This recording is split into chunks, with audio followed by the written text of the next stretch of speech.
All right, everybody, welcome back to the finals weekend. We have losers finals here. It's going to be between Bryden, who is coming up from the losers bracket, and Prospero, who we just saw facing Bug Hunter in the winners finals. Just barely lost that match. It was such a great match, so close, down to the wire. But we've actually seen Bryden face Prospero earlier in the tournament. It was not on stream, I don't believe, or maybe it was actually on Prospero's stream. But anyways, Prospero actually took that one. He knocked Bryden into the losers bracket. So we're going to see a rematch here for the losers finals. Both of these players on their tournament lives here, fighting to face Bug Hunter in the grand finals tomorrow morning. But I just want to, thank everybody for coming to check out the stream. I'm joined here by Frank and Tristan. How you guys doing? Fantastic. Doing Another well. All great right. day for Unmatched. Oh, yes. It's always a great day for Unmatched. Glad to hear hmm it. Thanks for joining me, guys. And let's see. So, let's just talk some pre-match predictions. I mean, who do you guys think Bryden and Prospero might be going with here as far as the picks? In regards to Bryden, looking at the data a little bit, it seems that there's been a consistent, whenever he's picked second, there's been a Muldoon Bigfoot Raptors combination here. But apart from that, when he's picked first, he's chosen between Muldoon, Bigfoot, Sherlock, and Robin Hood. So any combination between Muldoon, which seems to be one of his main fighters, Bigfoot, Sherlock, Robin Hood, or the Raptors. Yeah, I think that sounds like a pretty solid prediction. What do you think, Frank?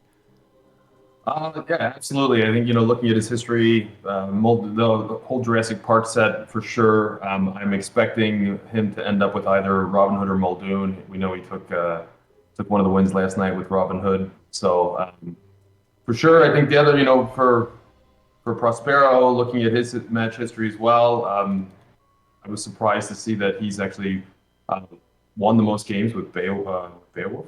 That is accurate at Really? or the most plays rather, most plays. 27% of his matches he's played with Beowulf. Wow. So then Okay. we'll see a little bit of Beowulf jumping in as well. That would be neat. I know he's got quite the win streak going on with Muldoon. So I would not be surprised to see Prospero with Muldoon yet again. At hmm least as one of his fighters. You mentioned he's been playing Beowulf quite a bit, so yeah, maybe we'll see some of that. As far as the big three goes, you think we're going to see any of that?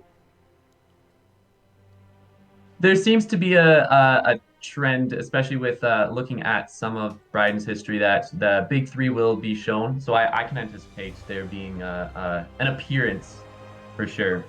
Yeah, from my side, I think we're at the kind of serious in the serious gamer category here, and so Yeah, looking at those deck strengths and win percentages, etc. I think we're gonna see the big three. yeah, I would definitely expect to see it. Again, who knows how much play we're going to see of them, but they're definitely going to be picked, I'm sure. That's right. But it looks like we do have the fighter picks in here, so let's take a look at what we got. Perfect. All right, so yeah, I see quite a bit of the big three, all three of them actually. So Yep. Yep. Bryden's got two out of them. He's got Bigfoot and Sherlock, and then Robin Hood as well. Looks like Prospero has Medusa, InGen, and Sinbad. So my guess is that Bryden won the die roll, and he chose to go first, picking 2/3 of the big three, which is gonna guarantee he gets to play one of them at least. And Prospero is likely going to get his band. I can't say for sure, but that's what I would assume just based on the fighter lineups. Out of Bigfoot Yeah. and Sherlock, though, if Bryden's going to get to play one of the two, I mean, if you guys are Prospero, who do you think you'd rather face in the situation? My normal response would be that Bigfoot is definitely the one I would ban first, but Sherlock is a I know Bryden is very skilled with Sherlock as well. He's kind of prides himself in his Sherlock game, so maybe would want to roll the dice on Bigfoot's uh, Bigfoot's powerful cards. Mm-hmm. Yep. Yeah. Yep. And especially because we are seeing there has been a little bit of chat lately that I've noticed about Bigfoot being a potential pick against Beowulf being chosen against Bigfoot. Without someone like Beowulf, or someone like that, like I don't. With the amount of cards that act as feints for Bigfoot's deck and the mobility, like that's something that I feel is should be banned. Yeah. On that side of things. Especially looking at Prospero's lineup, you got to think Sinbad going into 5 feints is not ideal. You know, all those voyages are just going to get negated. So that's a little brutal. But then again, I look at InGen and I'm thinking, well, maybe Muldoon would fare better against Bigfoot than he would Sherlock, because Bigfoot hits hard, but you know, if you can stop him from getting to you, you're going to have a better time there. So it's kind of really polarized there. So I don't know if, you know, Prospero might want to just go, well, let's say the safer route and ban Bigfoot, or if he's feeling a little risky and hoping for a good, you know, 50-50 blind pick for game 1 and going to leave Bigfoot open. So it'll be interesting. We're going to have to see. Yep. All right, bans just in. Looks there like... we go. Okay, so Sherlock was banned from Bryden, leaving Bigfoot open. And Prospero's got his Medusa banned as, you know, expected. So we're going to have Bigfoot and Robin on Bryden's end versus Sinbad and InGen on Prospero's end. Yeah, I think, again, it's going to be a big influence based on the 50-50 of game 1, because if Prospero goes Sinbad into Bigfoot, that's going to be just a terrible time. But if he goes InGen into Bigfoot, he might be able to take down Bigfoot there, and then hopefully just get one win with Sinbad, you know, against Robin Hood likely. So very interesting. Yep. I would love... Go ahead. I would love to see an InGen going up against Bigfoot to see whether he can maybe negate some of that mobility with those traps on a really well or on a good map pick here. Yeah, that would be really exciting to see. Yeah, I agree 100%. And Prospero also being player 2, I'm guessing he will get the map choice for game 1. So let's see. Do we know what they banned on maps? Yeah, let's see. What do we got for map bans? I'm guessing the Yukon has got to be thrown out. Okay, so it looks like Bryden banned Marmorial. Not surprising. You know, he's just seen Prospero take down multiple opponents with Muldoon on Marmorial. So I'm really not surprised at that. It just provides such good coverage for Muldoon and his ranged workers to just attack pretty much anywhere on the whole map at all times. So I'm not too surprised to see that, actually. I know we talked in the previous match about the what was the Sarpedon, our second ban? Sorry. Yeah, no, go ahead. I was just going to talk about the dreaded Yukon death loop, especially as it comes to InGen. So I'm surprised that you'd take Yukon over Marmorial. Right. So in our last match in the winners finals, we saw Yukon banned from Bug Hunter. So yeah, I guess they have differing thoughts on which map is, you know, more devastating to face Muldoon on.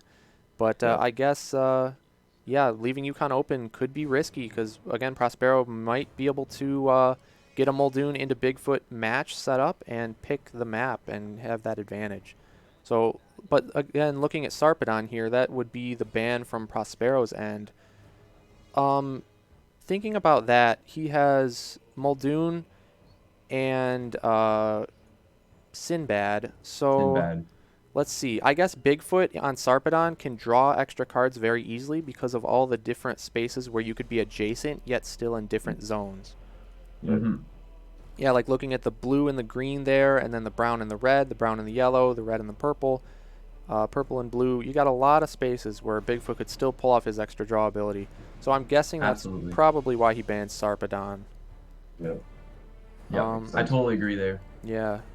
All right, well, let's see. Let's go back to commentator screen while we wait for, we'll see what the game 1 matchup is going to look like. But, so, predictions, guys, on, do you think Bryden's going to start off with the Bigfoot, or he's going to lead with Robin Hood here? My prediction is that we see a ranged fighter showdown in the first match, InGen versus Robin Hood. All right, that would be neat. I faced Bryden myself with InGen versus his Robin Hood, and I got crushed ultimately. I picked Yukon thinking it would be beneficial for Muldoon, and Robin Hood was even better on it. So he caught me in that loop and caught me without defense with his aggression and just kept attacking, and that was all, So if we do see a ranged fighter showdown again here, it might be harder for Prospero to try and find a map that benefits him more than Robin Hood. So, yeah, I mean, we might see it, but I know from my earlier my previous matches, I had two in the tournament, Robin Hood versus InGen, 50-50. So 50-50. One yeah. was Robin lost on Soho and won at the bronze. Yeah. You have any experience with that matchup, Tristan, throughout the tourney? I have none with that specific matchup. I would almost be surprised if Prospero goes into this with Sinbad at all. I feel like InGen is the way to go, especially on game one where Bryden could pick either. I think that's a safe bet as far as being able to go into the matchup with being able to take on a Bigfoot and potentially limit his mobility, but also not be caught up. To avoid the Bigfoot Sinbad matchup, right? Yeah, right. Yeah, no, I definitely agree with that, because if you go Sinbad first and you run into Bigfoot and Sinbad loses, now you've lost your potential InGen into Bigfoot matchup, which is the one you're more so looking to get. So if InGen goes first, you might get the Bigfoot, it's 50-50, and even if you get the Robin Hood, if you get the win against Robin Hood, well, then you just got you got two tries with Sinbad against Bigfoot and against Robin, so it might be better odds that way. So it is, right. It is Bigfoot Muldoon. All right, so it looks like we got the match set up. It is going to be Bigfoot into Muldoon for game one. So I think a favorable 50-50 for Prospero there. Smart, I think, leading with InGen, just like you mentioned, Tristan. So let's take a look at the decks real quick.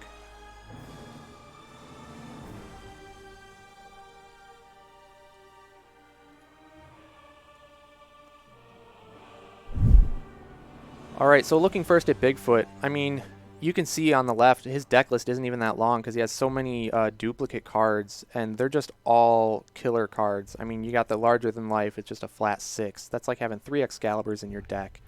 The Savagery is another brutal attack there that can deal additional auto damage if you win the combat.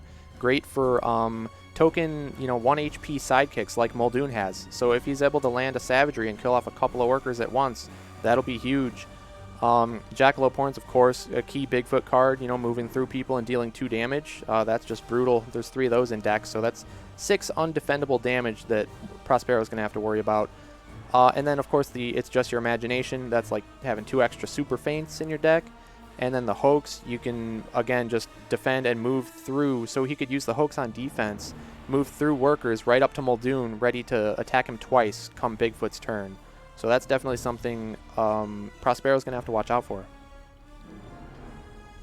Absolutely, yeah. It's a really challenging deck. And the Jackalope Horns, that's 6 damage. A lot of people discount the Jackalope, but that's really impactful. Yeah, I think we've all felt the pain of the Jackalope Horns. That's right. All right, and then looking at Muldoon's deck here, we've seen this before, but again, They Should All Be Destroyed is going to be some big damage. As long as he can get some traps around Bigfoot. We'll see if he goes and pulls off his signature move yet again with the call for backup to place the traps and then go for the big attack. And then the leapaways, just big defense, can contend with a lot of Bigfoot's big attacks. And same with the I've hunted most things that can hunt you, the blue card there. Rending Shot, probably not as impactful in this matchup specifically, because if you're attacking with a Rending Shot, you're running into likely a feint or It's Just Your Imagination, both of which cancel the Rending Shot's effect, or you're running into likely a Skirmish or a Hoax, and both of which get to move the defender before the Rending Shot gets to move you. So therefore, if you're like close to a trap, you can move away with your defense effect before the Rending Shot, like get out of range so that the Rending Shot can't move you far enough to get into the trap. Yeah. And on top of that, with the rending shot, the fact that Bigfoot can move up to 3 spaces, it doesn't mean that, or it means that Bigfoot doesn't have to worry about discarding a card to boost to get up to the in-gen workers or to Muldoon if he wishes to attack. Oh, that's a fantastic point. Yeah, it's definitely better. Rending shot's better against people who have moved too, because, like you said, they're forced to boost if they want to come back up and hit them. So it's much less of a safe attack in the matchup. So, although I think InGen might have a decent shot against Bigfoot, it's still Bigfoot, so it's still not going to be easy. Yep. So two other cards that I think, when we're looking at Muldoon and his powerful attacks, second shot with its boost ability, and shooter with if it's the first action is a 5, running into all those feints or cancel card effects. That's going to be another big factor in this matchup, I think. Yeah. Oh yeah, for sure. So I think they're about ready. So we can jump into the game and we'll let them get started. Let's do it. Perfect.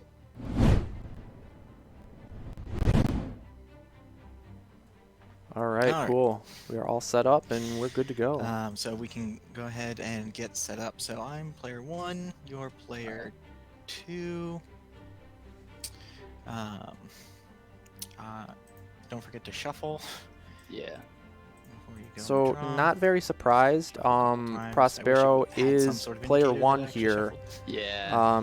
He likely wants to put a worker in the space down where it's got blue and brown, so he can potentially get off like some early attacks on Bigfoot before he's able to, get a big hand drawn up. In 2. Yeah, and absolutely, and the awesome thing about having the Muldoon with the InGen workers is the fact that he has all of these fighters that can cover these multi-zone spaces to kind of help prevent Bryden from potentially drawing any cards, and so spreading those out could be a key strategy as far as limiting the options he has as well. Yeah, that's a great point. You can use them just to block off zonage for the draw. Here. Okay. So by Prospero's opening placement here, it looks like he's not going to go for that double attack. He likely doesn't have many good attacks in hand at the moment, is what I would think.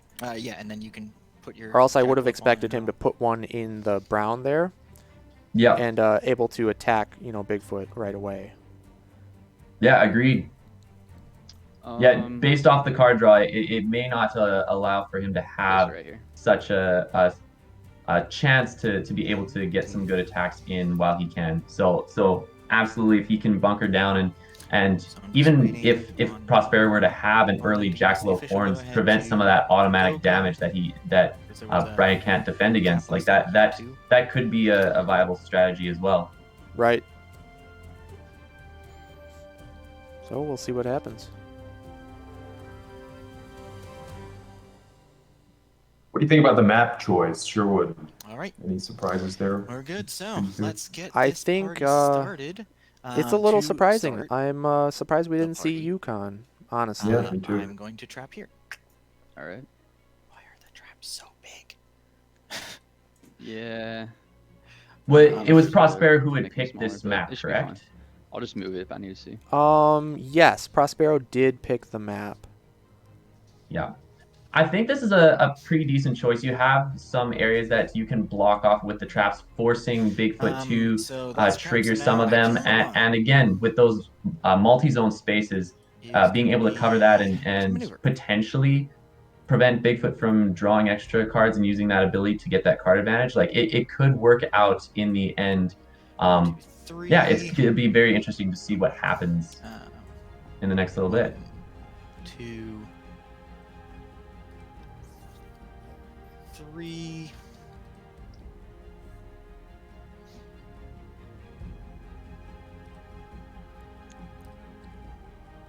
Stay here, and he will go.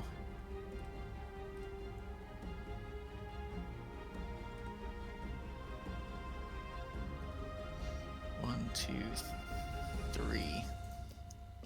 Okay. And then second action.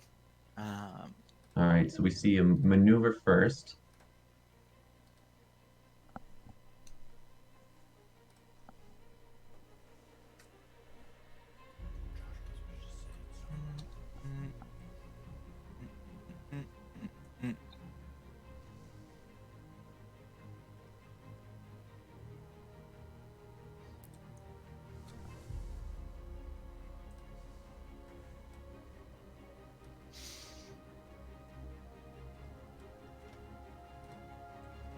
is going to be shot on Bigfoot. All right, and here's our The trap's wrong. Oh, Right. yeah. All right, so I take 2. Mm-hmm. Ooh, that was a big attack there. Faint is Yep. out. Getting One of some the early 5 damage. Cancel cards. Yep. and that's gonna be crucial.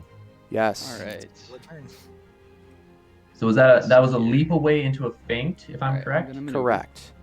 Correct. So the leap away was canceled, but again, with, you know, Muldoon being so far away, it really doesn't matter the effect so much as that 2 damage over the feint. So I'd be happy about that one if I'm Prospero.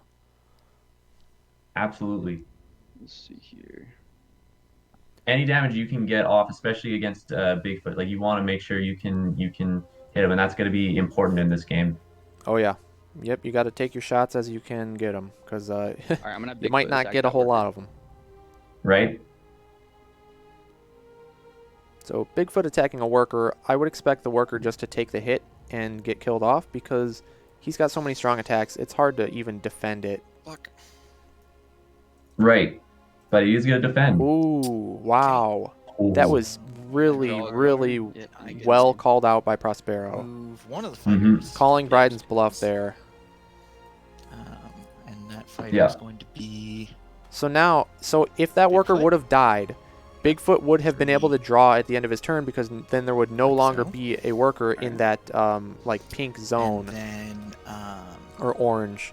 But so that Yeah. was just a huge Muldoon's going to interaction. Or actually, before I start. Yeah, that was a major, just This trap allowing is him to going keep that worker on the board. Yeah, Here. Yeah, That's and huge. not only Yep. that, but now Muldoon's then- set up to double attack Bigfoot if he wants Right. to. Attack Bigfoot. correct. Okay. Right, foot. It looks like that's what we're gonna Oh get. my here. gosh, Five, that's so 4 4 damage. more damage on Bigfoot. And you draw another card. Nice. That is just so surprising. All right. That also may Down signal the 2 fact that Bryden regroups. doesn't have any other defense with Bigfoot. If he chose to use such a weak one, he's probably relying on this card he just And then I'm gonna drew. go ahead and maneuver. That's true. But Prospero doesn't take that second attack opportunity. And that is going to be. A little surprising. I think that was a big, telltale sign from Bryden defending with a One. regroup on Muldoon's first attack, which very well could have been a shooter, and it was. 3.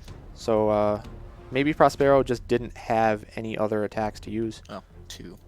And then. It's my thought. We don't 2. know what he had left over. All right. Let's see. But he's got an early lead, so if he can just play some defense the rest of the game, he's in a great position off the bat, I gotta say. Yeah, and we see him positioning exactly like that, in a very defensive stance. Yep. Where, at the moment, Bigfoot can't utilize that card draw due to the positioning unless he's in that far left green space. Yeah, and that's But so far away. Yeah. Yep. So I like this move by Prospero to kind of settle it back and just kind of play defensively, let Bigfoot come to you and act and react to what Bigfoot is doing. Yes. I like this play. Oh yeah, I agree 100%. I think Prospero is just, he's showing, why he should be in the finals. He's just playing almost perfectly. It's very impressive. Yeah.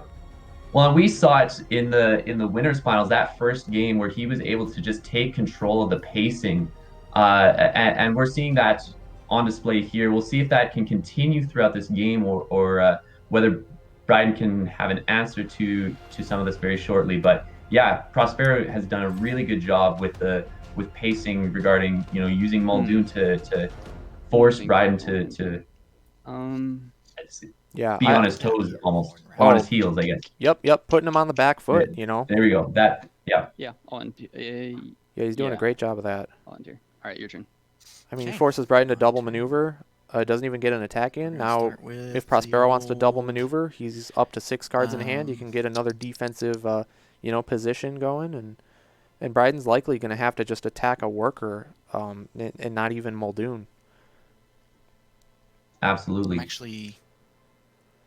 We'll see. If Prospero wants to be aggressive, maybe he'll. Yeah, I'm gonna place a trap here. He could take the opportunity and shoot with the And worker, then but I'm going to that may be a little risky. have this worker. So Bigfoot now sitting with a full hand of 7 cards, so Okay. I'm sure he's got some This is good your first defensive action, options. Yeah, yes, that's true. It is my first action. Right? Okay. So we're having this worker here attack Jackalope, actually, not Bigfoot himself. Interesting. Maybe wanting to get rid of some of that auto damage that the Jackalope can have with his schemes. Yep. No I damage, think but so, then I get because to move if he can you eliminate Jackalope up to 3 early spaces. in this game in particular, That he'll, through I some think, honestly, spaces he'll have a will relatively be easy time taking on Bigfoot alone because he's got such a lead already. 3. Yep. And those traps are placed And very well then so I'm far. going to maneuver. Yep, and the workers as well. He's doing a great job. That maneuver's going to look something like... I mean, that's why he's undefeated with Muldoon, right? Oh, absolutely. 1, 2, 3. 1, 2, 3. I wasn't so sure about the map choice at first, but it really looks like it's working out well for And- Prospero here. Maybe because it's so 1, 2, like 3. corridor-esque, you know, like there's only one line of spaces, one path to get pretty much anywhere on this map, so it's really easy to block off with workers and with traps. Right. Yeah. Whereas I think that's a good reason why, you know, if you had a map like Okay. Marmorial or Sarpedon, you know, though where a lot, it's very interconnected. It gives Bigfoot avenues to move, and you really want to be in control of where Bigfoot is moving at all times, especially knowing the kit that Bigfoot has in his cards. right.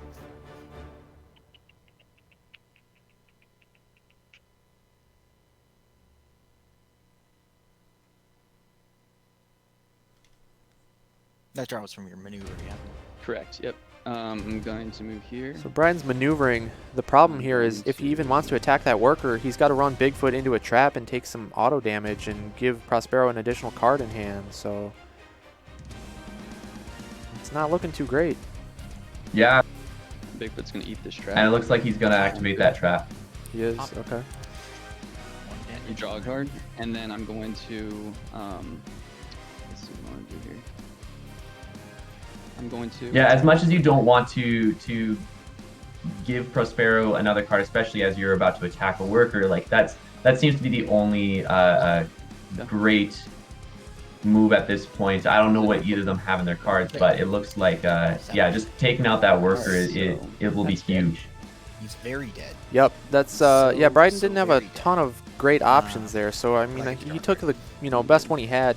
Prospero throwing away that regroup defense Right, against and the then, savagery, really defending with the regroup. You know, with a worker, you know that the worker's going to die almost 100% of the time. Several.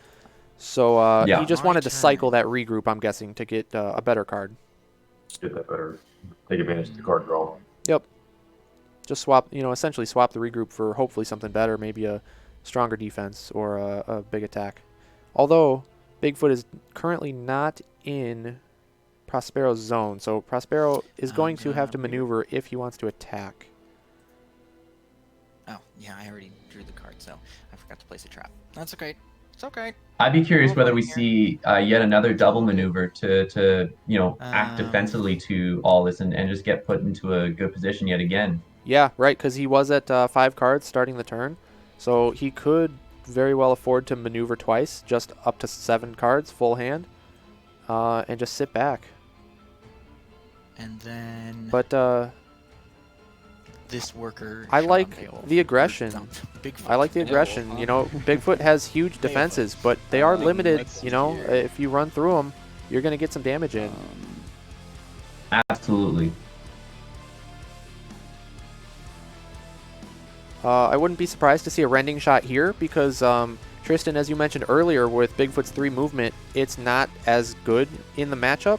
But in this situation, since Bigfoot is already a space away, you know, pushing him 3 back would have still put him in boost range. But I'm unfortunately, going to choose to Bigfoot not is boost it. defending with the hoax against the second shot, And I can move. and 5 Prospero spaces. choosing not to defend, or not to boost it, I should say, because Yeah, the most he's going to Um, get is 1 damage over the hoax, so it's not worth it.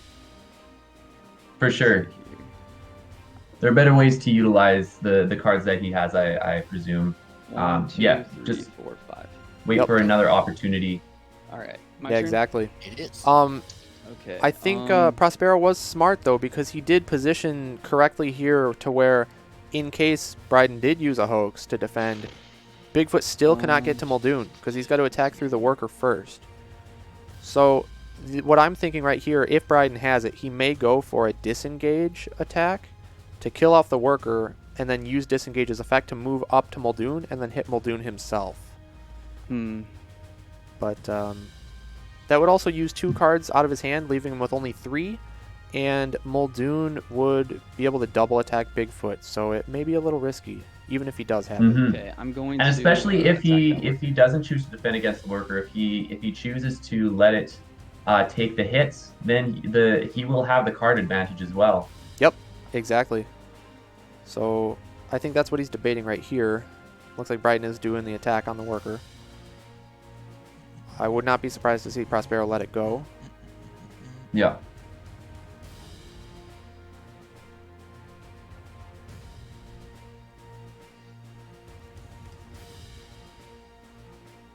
I'm going to.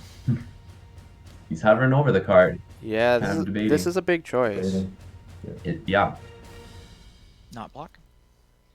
Good call. Oh, It's dead. okay, so it was the You'll let it disengage. slide. Yep, so Um, and I expected. And then Oh I'm no, it going wasn't to- disengage. That's That's a- savagery. Interesting. That is Maneuver. huge. Let's see here. So, well, at least though, Yeah. Prospero doesn't get to have an attack on Muldoon here because he's forced to maneuver as a second action. Okay, so I'm gonna. Let's see. Right. I'm gonna maneuver, so I go 1, 2. Well, and to 3. even for his workers, just choosing not to And- block that, just to get rid of such a big attack card. I know Bigfoot has lots of major attack cards, but gonna just to use get my rid ability. of something like that for a worker, especially since that Okay. damage was coming, Your like that was a good read. Yeah, no, I agree. The more big attacks you can have I'm gonna start Bigfoot with waste on the a- workers, the better. Snappity trap. Trappity snap trap. That is one of the Just gonna go only spots right- Bryden could have gone with Bigfoot to stay out of Muldoon's double attack range. So, good position there. Yeah. Here. I wouldn't be He's surprised also to able to see take it. advantage of My his action's ability gonna too to be draw that to card. maneuver. Yep. I wouldn't be surprised to see a double maneuver turn from Prospero just to, again, build up to 7 cards in hand, get a good defensive position. And you're kind of forcing Bryden to do, you know, if he double maneuvers, he's discarding for overdraw over the hand limit of 7. And then Because he would have 8 the cards. workers can Or take a shot at it. he may force out a scheme from Workers, Bigfoot. Yeah. We do see his InGen worker moving in, and as such, obviously he looks like he is ready to attack. Yeah, we'll see what happens here, but I'm very interested to see how Bigfoot chooses to defend here. I would expect probably some kind of cancel, either a Let's see feint here. or the imagination, just so that there's no, gonna defend. you know, no Okay. crazy unexpected stuff that could happen. For sure. That's hoax again. Ooh, So I gotta move That's another hoax. 5 spaces first. Let's see here. so the hoax will go first. Bryden won't take any damage, but that's another hoax down, and I believe that's, what is that, 2 or 3 used up by now? Yep, he's got one more. One more hoax, okay. Yeah. And also, again, he planned for the hoax, it looks like, because Bigfoot And that has was to your hit the last trap action, right? It was, yeah. I maneuvered first. Yep. Okay. if he wants to try to get up and attack Muldoon. Now, the other option I'm thinking of here on Bryden's turn is Jackalope could go 1, 2, 3, 4, 5 spaces and be next to Muldoon with the Jackalope horns and I'll deal go 2. 1, Ooh. So that's kind of the Right. opening I'm seeing for 2. I'll Bryden. eat this trap right here. Okay. Although I do expect to see the worker So you move take a next hit, to I draw a Muldoon card. because he does get to move 2 spaces from his tactical advance after combat. Yeah. So I expect to see the worker right up against Muldoon here. Yeah, that would be a huge choice. And it Yeah, a wise is- choice to prevent the Jackalope horns Yep. from being able to hit Muldoon. So Bryden did choose to pop the trap, Maneuver. which lets him maneuver and attack with Bigfoot, though. So he may choose that over the Jackalope horns and maybe save the Jackalope horns for another time where he really needs it. Those blue things in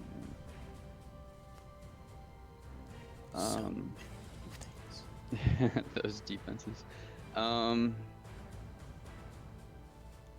would expect a larger than life to come out here. You know, he's got to land him while he can. He may not get a ton of opportunities, so if we do see that, it's going to be 6 over likely a 4 from Muldoon. And that'll be 2 damage. Yep. Gonna use this. Oh. Oh, There we go. he's popping it. 2. So I think, yeah, it looks like Wow, he's he's trying pinning to him. trap Muldoon here. Ooh. And that's my turn. So this is So it's an dangerous interesting. territory. Yeah, this is an interesting decision not to move that engine worker. Yes, definitely, call that? because... I'm going to. Well, so I go wonder if start Prospero just off did not with have the Jackalope a- horns in mind, or maybe forgot that Jackalope could move through fighters. Yeah, interesting. But also, Muldoon has a lot of attack cards, and just getting double Trap attacked from Muldoon here. is not great. Yep, and not only that, he has the one defense card that does allow him I to technically- move his fighters 5 spaces through opposing fighters. So Yes. if he can defend, if he has that card in his hand and can defend with that, that can allow him to escape quite well. And maybe he had planned that. There's a chance that he could have allowed for something like that to happen. There is, yeah. He could That have was baited the a Jackalope skirmish. in on purpose. That was a skirmish, yeah. He did just get 1 damage over the skirmish, which means the skirmish does not win and does not get You could to just keep move tagging each other anybody. until one of us dies if you want. So We that could was absolutely because do it did get the buff from that trap, so that was good Um, for Prospero. He got a damage in. We'll see what he wants to do from here, but I would expect another attack because, like you mentioned, Tristan, I expect Prospero definitely to have one of those blues in hand to escape the pin.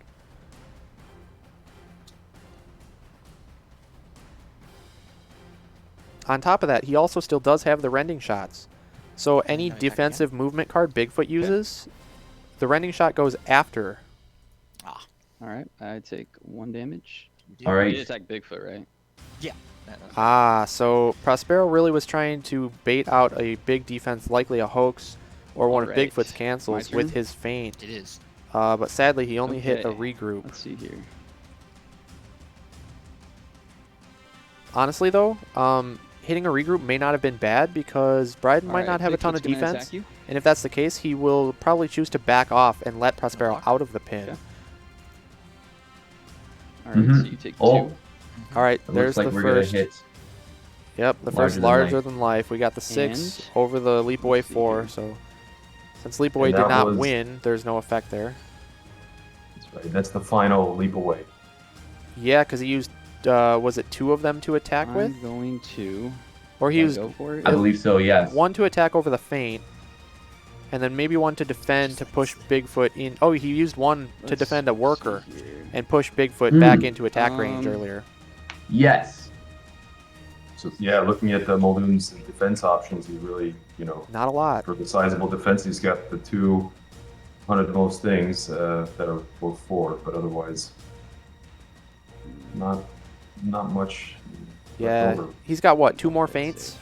He's got 2 feints, Okay. 2 at 100 most things that can hunt you, and there are 2 more tactical advances, but those are injured.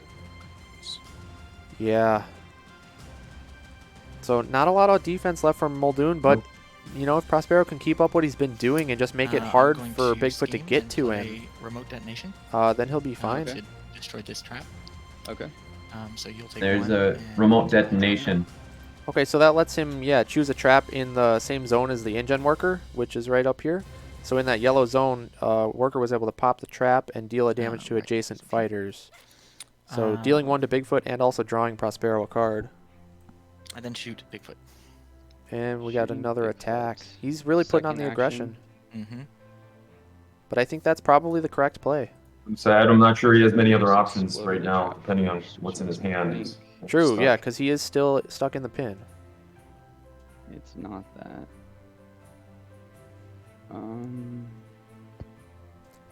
Two fins. I two think fins.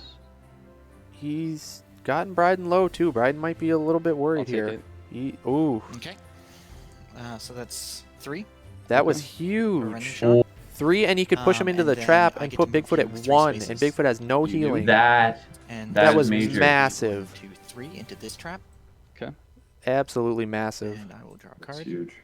Oh my gosh, yeah. Prospero Wow, might get this So one. that was That was a switch. huge Alright, play right there. Oh yeah, what a turn.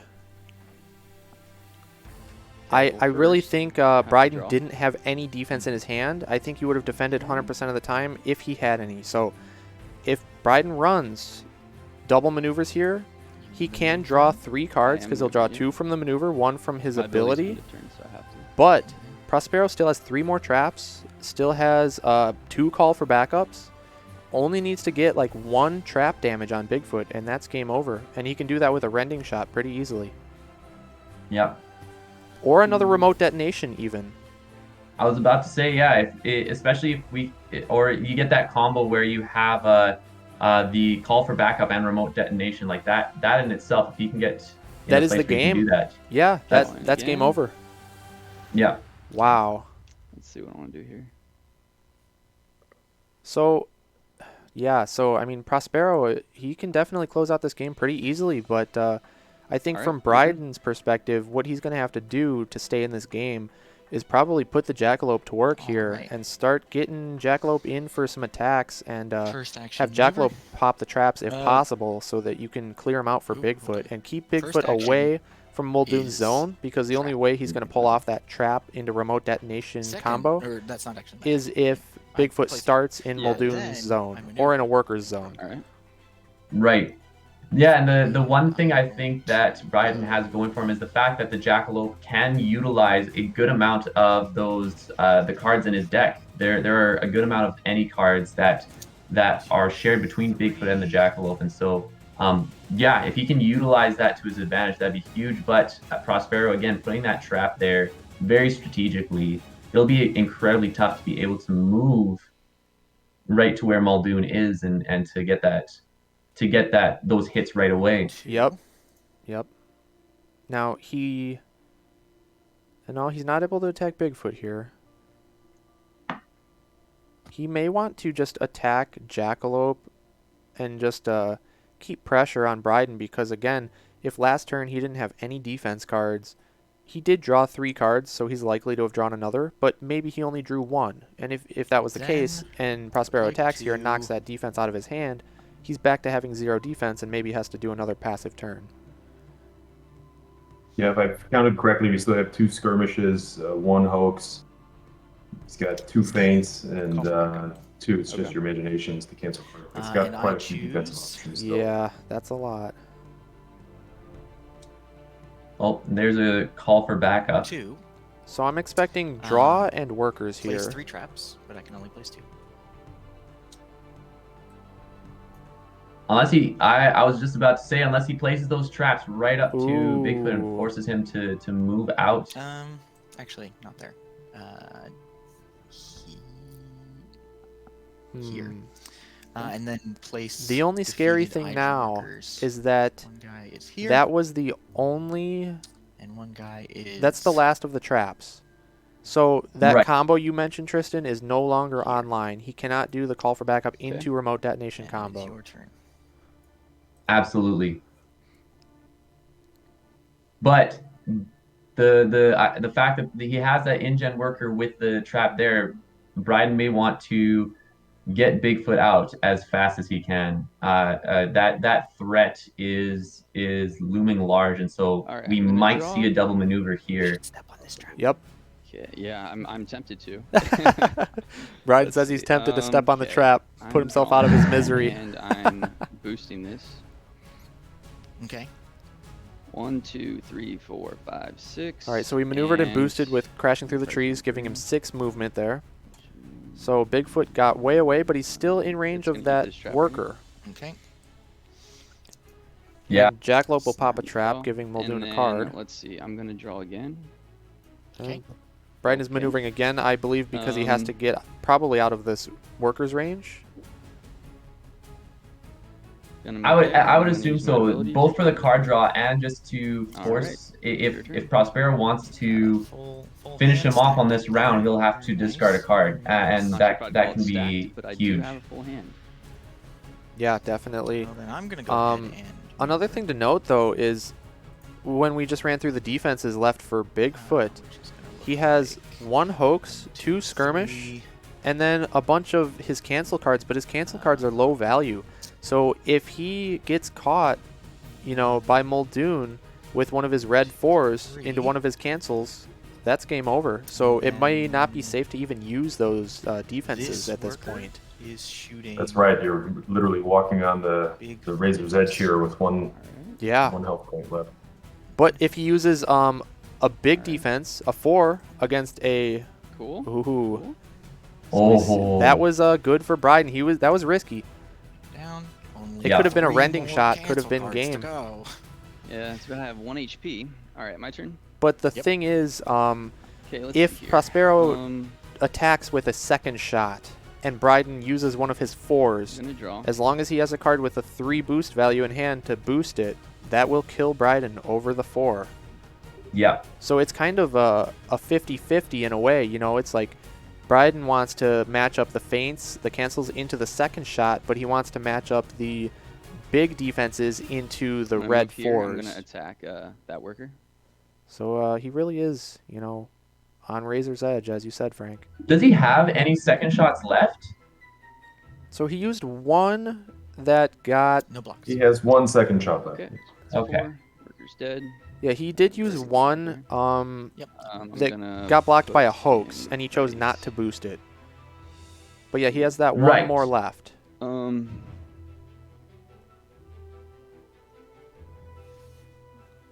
So that was good from and- Bryden. He attacked with the disengage, which Disengage. let Yeah, so I him moved and move I attacked. Bigfoot So, out I'm gonna of use my the ability. worker's zone Okay. into the only the green because it was a Alright, dual Hayden's your zone. turn. And so now he gets to draw from the ability and, again, only be attacked once.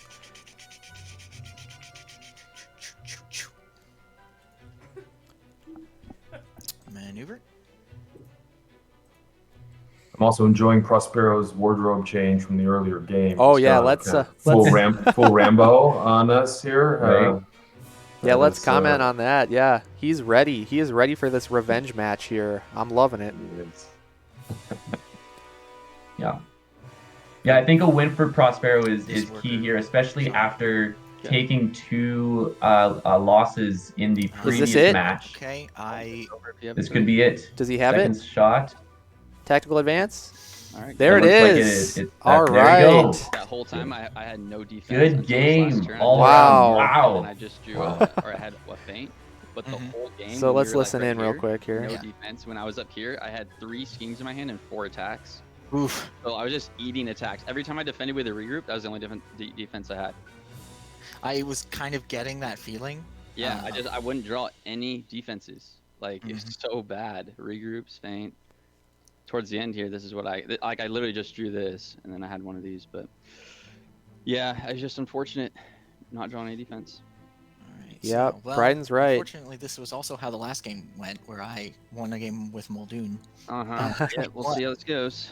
All right. But the Well, winning hero's health was 10. that was such a close game, guys. I don't know about you. I mean, me and Bryden are good buds. You know, on the Discord, we play against each other a lot for practice and whatnot. But I was rooting for Muldoon there because I think everybody wants to see Bigfoot taken down.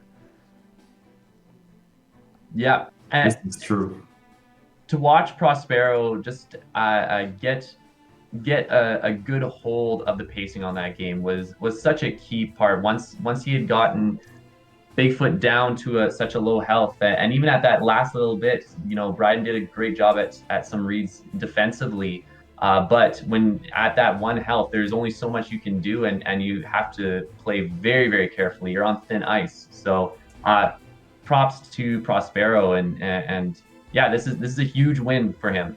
Yeah, you said it perfectly. I mean, he dictated the pace of the game. He started off with some big hits early, put Bryden on the back foot, and he just kept snowballing that advantage. His positioning was excellent. It was very safe and calculated. Made Bigfoot eat a lot of auto damage running into the traps, and got him once he got him down to that 1 health. There's not too much Bryden could do at that point to come back. He just had to win a lot of coin flips on the combat, and that's not likely to happen when you got to win like 5 of them in a row. So it's an interesting situation as well. Absolutely well played. When you think about a fighter being trapped by someone like Bigfoot with those huge attacks, and you just think, boy, it's going to be relentless. Stuck down there, he was down there for maybe 2 turns, right, and was able to land that rending shot to move him away. That was exactly. Fantastic. It was, and because like you said, it's scary being pinned by Bigfoot, but he stood his ground and he forced Bryden out because he put Bryden in a situation where if he kept up the pin, he was just going to die. Mm-hmm. Yep. So, yeah, very well played. Happy to see it. But Bryden still has Bigfoot again. He also has Robin Hood. Now, Prospero has to play Sinbad in the next game. So, I got to be thinking that Bryden is going Robin Hood 100% of the time this next game because he gets the map choice and fighter, positioning selection, player 1 or 2. I think Bigfoot is likely to win against Sinbad no matter, what map or starting position. I think it's just so favorable for Bigfoot that he's got to take this chance with Robin Hood to get that little bit of map advantage to help out in the matchup. It's an interesting... Oh, go ahead. Oh, go ahead. Oh. It's very just absolutely any advantage you can get, especially when you have your choice of characters and the choice of the map. Like, you want to use that to your advantage and try and switch the momentum back into your favor if I were Bryden. So I totally agree with that Robin Hood pick into Sinbad. Yeah. I think Sinbad's an interesting choice. There's been a lot of discussion about Sinbad as a character in this tournament. We feel like we saw a little bit more Sinbad earlier on than in the later stages. Was Sinbad Prospero's final pick? Do we know? He didn't pick first, so he had the final pick. I believe Sinbad was the final pick. So I can clarify that. So we have to believe he had a strategy coming in, right? He had seen who his opponents were. He probably had an idea who he was going to ban. So maybe he's going into a matchup he was looking forward to. I think interesting, though, looking at the previous history, Prospero has only played Sinbad one other time in the tournament. And yeah. So I'm sure he's played him more than that, but there could be some unfamiliarity. We just haven't seen him compared to some of the other ones. So interesting. Yeah, a thing to note there, though, is like Prospero has shown throughout this tournament that he kind of is a jack of all trades. He's done very well with a wide array of characters. So, he pulled out Buffy, and I'm pretty sure he stated he had not played Buffy before much at all, even outside the tournament. And he pulled out a win against Bryden, last match that they played with Buffy. And I believe he's gotten a couple other Buffy wins since. I could be mistaken. I know he lost with Buffy twice last match, unfortunately. But he has shown that he can pull out, some of these unexpected fighters and do well with them. So, like you said, Frank, he picked Sinbad for a reason. And this is probably gotta think so. Maybe it. I think the Sinbad he's relying on Sinbad to beat Robin Hood. But we'll see. Talking about, I think it's another funny one. Thinking about this, this is the losers finals. We have here 2 players who've played Bryden 6 matches, Prospero 5, with win percentages of 71.4%. So out of 14 games, Bryden's come away with 10 victories, so 71%. Prospero, very similar, 13 games, 8 victories, coming in about 67%. So we have two very winning and very experienced competitive players here in this loser final. Yeah, calling it losers finals is not indicative of their prestige. Right. They are they're in the finals here for a reason. They are the top, of the food chain as far as unmatched players go.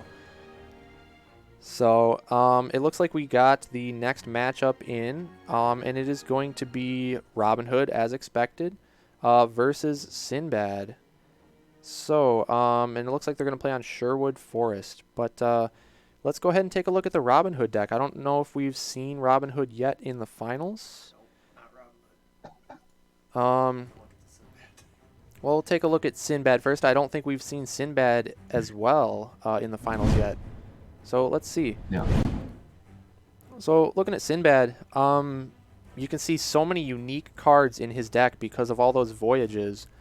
Each voyage gets +1 combat damage for each other voyage in the discard pile. So every subsequent voyage you play gets 1 point stronger, starting at a base of 2.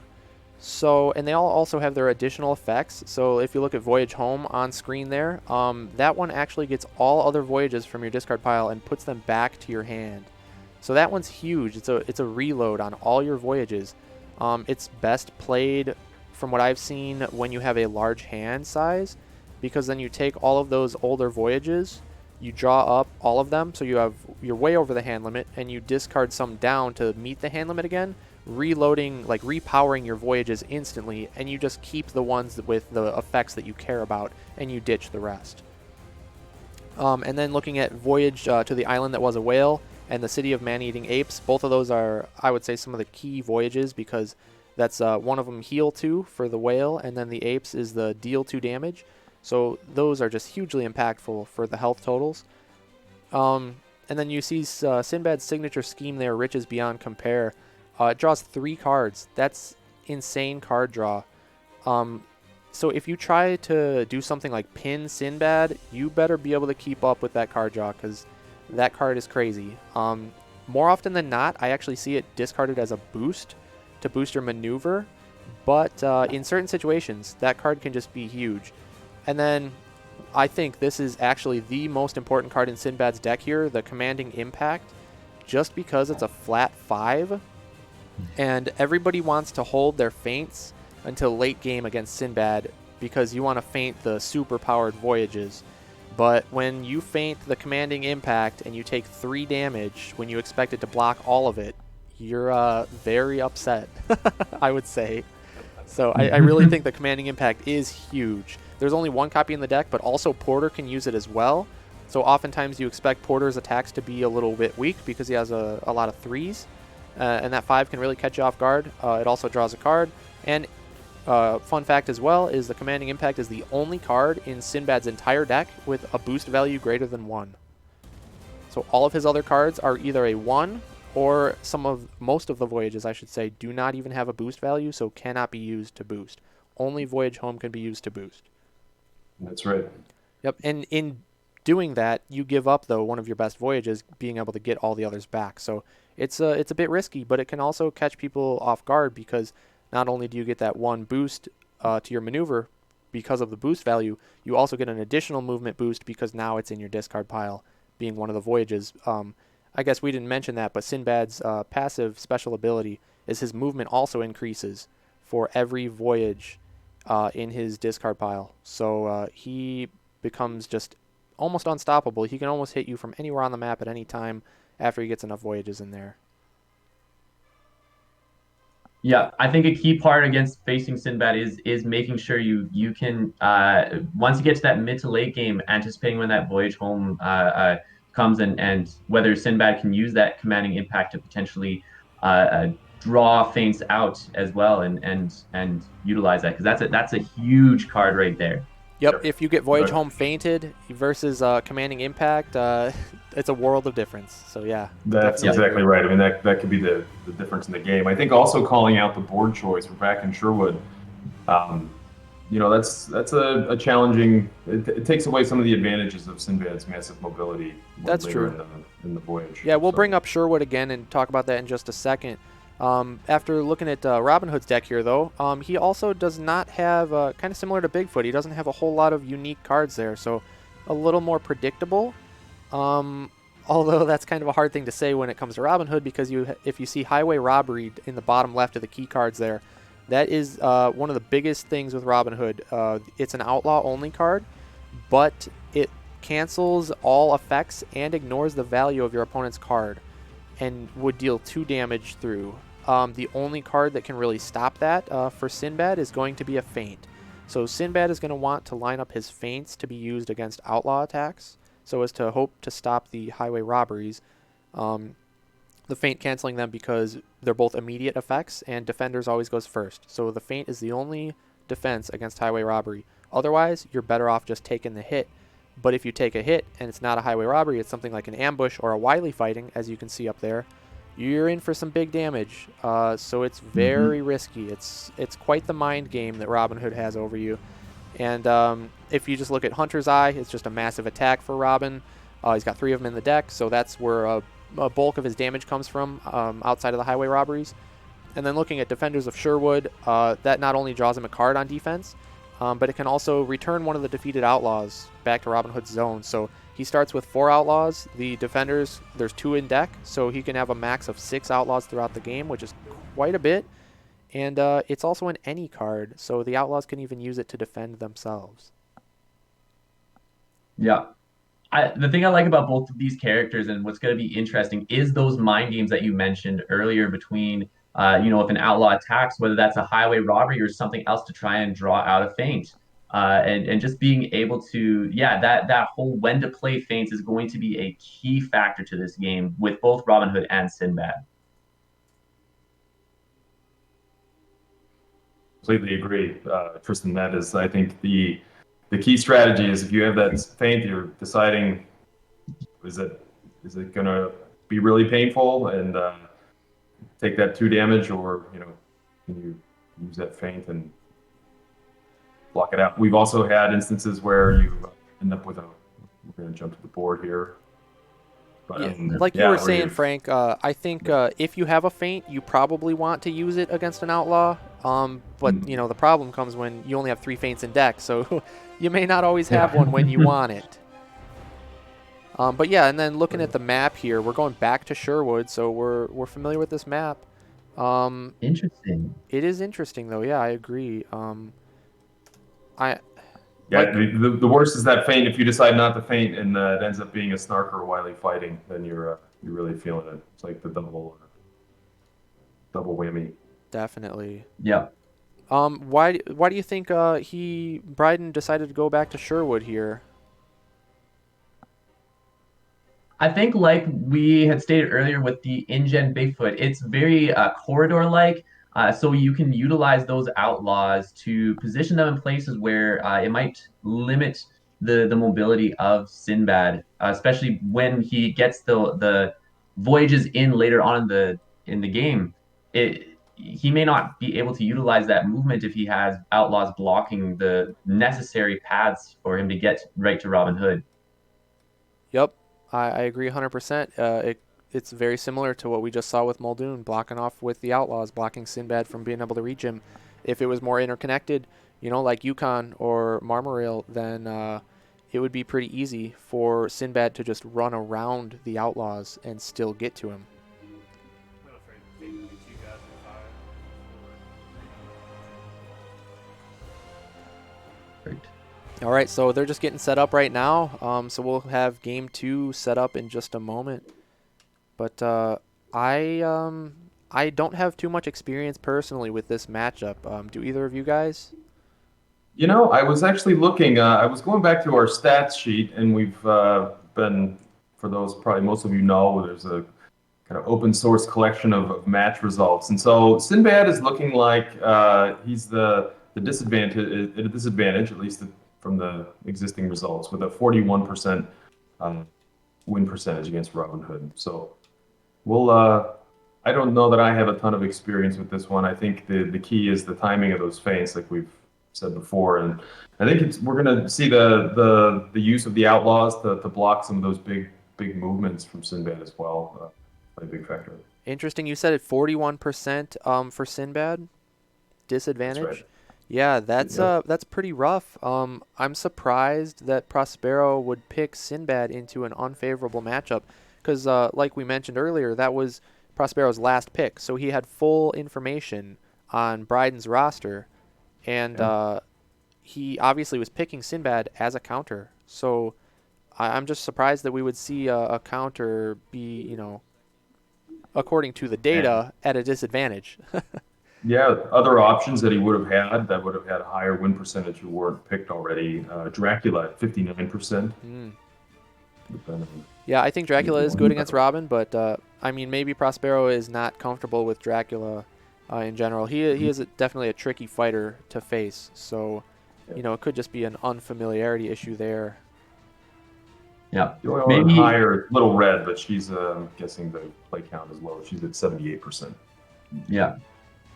I mean, maybe Prospero has an ace up his sleeve, or like some sort of secret weapon in Sinbad, where he's played him once, and we haven't seen a whole lot of how Prospero plays with Sinbad. Like maybe there's Prospero knows what he's doing here. He has been known to have a pulse. He's very calculating. I'm anticipating it'll still be a really good matchup here. I agree 100%. And looks like we're going to get right into it. But yeah, Prospero, he picked Sinbad for a reason. He may be able to catch Bryden off guard, so I'm excited to see how this one goes. I think if I'm Prospero, though, I really want to win this matchup and close it out as a 2-0 victory before you have to run Sinbad into Bigfoot, because that is just going to be brutal. Yeah, I didn't mention this before, but that matchup is 71% in favor of Bigfoot. It's a 29% win percentage. Yeah, that's far worse. And so these cards, he's got to hope that he has a good opening hand of 5 cards right there, because if not, I got to imagine Bryden is going to push the aggression here, maneuver turn 1, and hit him right off the bat. Yeah, if he has the cards for it, that's a very solid opening with his outlaws. That's a key part here. He can position them well. He can position Robin Hood in a space where if he's in the center in future turns, he can shoot arrows from a distance. I can anticipate that move as well. That's a good prediction. Yep, and Prospero choosing to start Porter up here, up front, leaves him open to double attacks from the Outlaw turn 1. And also, though, I think maybe more importantly, leaves this space open in the orange area for the Outlaw to come up and hit Sinbad turn 1. All right, so are we ready? Are we good to go? Okay. Yeah, maybe he just wants to block off that access. Maybe he has an idea of utilizing that lower area and just wants to block it off from some of his outlaws. I'm not entirely sure, but yeah, it's very interesting that he's put the Porter right there. Yeah, I draw 1. So or potentially using the Porter to get rid of some of the outlaws right off the bat if he can. Yeah. So I like what Prospero just defended with here. He used a regroup to defend against the Snark. Okay. So in case it was a highway robbery, it's only a regroup, so you don't feel too bad about losing that. Whereas if you used a better defense, you'd feel much worse if it were a highway robbery. Yeah. And in the case right here where it was not a highway robbery, at least he blocked 1 damage, which is better than none, and he got to cycle that regroup into a new card. Yep. Absolutely. Okay. But Bryden also got to draw a card off his Snark. Oh, and here it is. Oh. Here is the highway robbery. Yeah, Porter takes 2 more. Getting through the momentous shift. So that 3 value was negated by highway robbery. Let me think. So that was not ideal for Prospero there. Yeah, right here. Okay, your turn. No, absolutely not. That could be a major thing, especially when you have a guaranteed 3 defense. Like it's a decent defense to have. You want to have a good amount of those 3-4 defenses to block. Yep. And 1 down is good for Bryden. And Porter is already at 2 health, so he's already in danger of being killed off with a single attack. Whether it be a highway robbery to get through a defense, or even like a big 5 from Robin Hood. 1, 2. Another interesting thing to note is, like, even if the Porter goes, like, the Porter, he has only 1 special card that is associated with him, and that is the By Fortune and Fate. And that allows him for a little bit more card draw. But even if if the I'm gonna take Porter goes, like he doesn't have to worry about that. He could also Voyage wait to for the city a of potential late Sorry, game send- due to the fact that Robin Hood also has the Called it high already. card draw value. We could be Move on. seeing some and then I get to draw. late game shenanigans here. Yep, I agree with that. There. And Cool. Sinbad just gets better and better as the game Alright, goes on. I'm gonna So draw a card. Prospero's probably looking to push this to the I'm late gonna game. Go here. I'm gonna go here. Especially Robin Hood, he does not have I'm gonna any go defense here. higher than a 3 value. here. So I'm gonna Mhm. minus have, his let's see, I'm gonna 3 have feints Robin. in deck, he's taking big damage over those late game voyages. I'm gonna have Yeah. Robin Hood attack. And getting even a couple of those highway robberies out can be a huge deal when it comes to just having a little bit more knowledge of what Bryden could have in his deck. Yep. Yeah. Okay, so we did see, we didn't Okay, comment so on you this, get but to we draw a saw the card. first voyage played Yeah, last I turn by can use Prospero. that up to 3 So spaces. that will be set aside in a kind of a separate discard pile, but just to keep track of them. Or before you He move, I actually he got to draw a card off of that card, that voyage, Or no, no, as you well go as now his first. movement I is go first. 3 for him and Porter. So that'll definitely help him get around these big loops in Sherwood Forest as he gains more movement. Okay. But with this exchange, we see Robin Hood Spaces. baiting a regroup attack into Sinbad into his Toil and Danger. So Sinbad gets to move if he would like to, and then Robin will draw a card. But the thing is, Robin also, his special ability, which we didn't mention, after him or an outlaw attacks, you can move the fighter up to 2 spaces. So with Robin Hood attacking right there, he can jump back 2 spaces into this blue space No, I don't here, think I surrounded by outlaws Actually, I'll go and here. into safety, All right, your turn. like he just did. So Just did. We're Yep. gonna start ourselves off with the old maneuver. And now, if Prospero wants to go and attack that outlaw right in front of him, he's putting himself in Robin Hood's zone to get double attacked for Bryden's next turn. So it's a little bit risky here. 2, 3. 'Kay. And then Porter is going to attack that outlaw. So we're seeing him use put the Porter back in to attack some of those outlaws. Now, if he kills the outlaw, he's got to be feeling pretty good, you know. But if he doesn't, he's leaving himself, well, leaving Porter open to double attacks I'm from gonna take it. the retaliation. Okay. Okay. 3. And I So get there's that defense. by fortune and fate that you mentioned, Tristan. So Prospero is going to get to draw 2 cards, and he did kill off the outlaw in the process. So he's got to be very happy about that exchange because there's so many 3 Alright, my defense turn. cards, like 3 value defenses It is. in Bryden's deck that he could have used there. Um, So I would think that signals that Bryden does not have any of them. gonna draw. Maybe he only has feints. and I also I'm going think to that attack you. at that point you're really happy if you're Prospero that you got to use that card with the Porter so low on health. Yep. Probably trying to, and not really needing movement boosts very soon, probably once 1 or 2 more Okay. voyage cards are played. It was Yeah, a exactly. Nice one for Okay. him. All right, Back good in call this by match, he's so Prospero, interested. recognizing that it was Big Robin Hood Well, he attacking, actually not doesn't, 'cause he didn't an have a outlaw. comment, but He does doesn't- not. So because of that, he was able to And then, safely defend with this Attack leap and away because there Um, was no highway robbery that could be used to cancel it. And Robin's biggest damage would be a 5, Yeah, I'm which gonna is go what here. we saw. And then, But that leaves the Porter alive at 1 health, so maybe he can get 1 more of those fortune and fates before he dies off. Okay. Then I will maneuver. Draw a card to hand.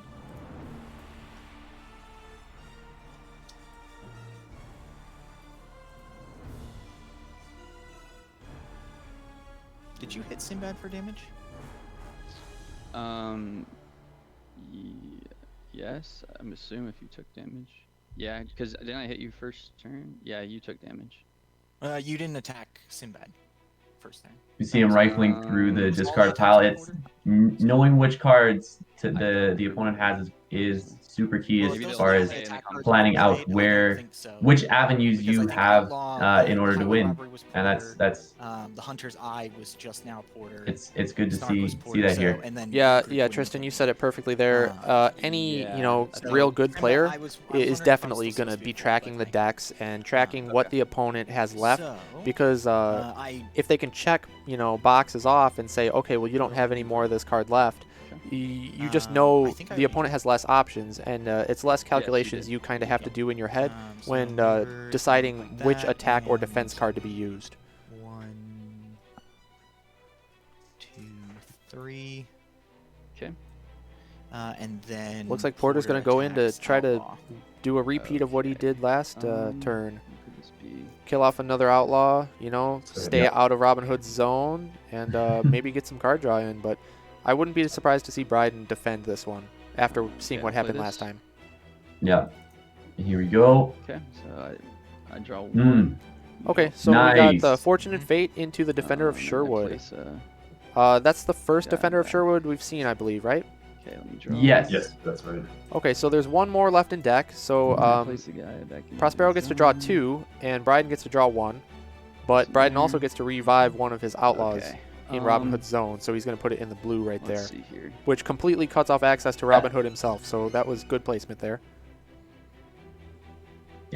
Having those outlaws is going to be a huge part of keeping Sinbad and the Porter away from Robin, because like you said, there aren't many Alright. defense cards First in action. Robin Hood's deck that he can I'm gonna draw. reliably use. So the fact that he was able to read And- that and get that defense against the by fortune and fate card that Sinbad had, that now he has the 3 outlaws, which is going to be good for not allowing Sinbad access to Robin Hood directly.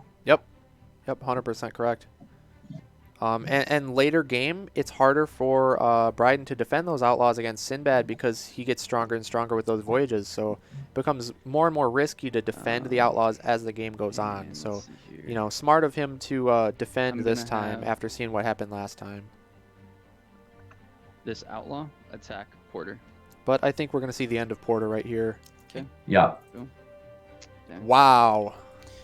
He Good faint. call. Oh my gosh, that was huge. Oh, So, And I'm gonna okay, the move thing is, in though, if I'm Bryden, I got to right expect here. that if I'm attacking with an outlaw And then against it's, a one your health turn. Porter, if That he wants to is- live, he has to faint, right? Because he has to safeguard against the highway robbery. So, Okay, we're with going knowing that, to- I'm surprised Bryden chose to use something Maneuver. like an ambush, which is only a base 2 and discards a random card from the opponent and adds the boost value, but the feint cancels the effect, and then the 2s cancel in combat, so no damage is given to Porter. So I'm really surprised that Bryden didn't attack with a 3 value card, you know, trying to bait that feint and still kill Porter over top the feint. yeah, I agree completely. I don't know what maybe it's the cards in his hand for some reason.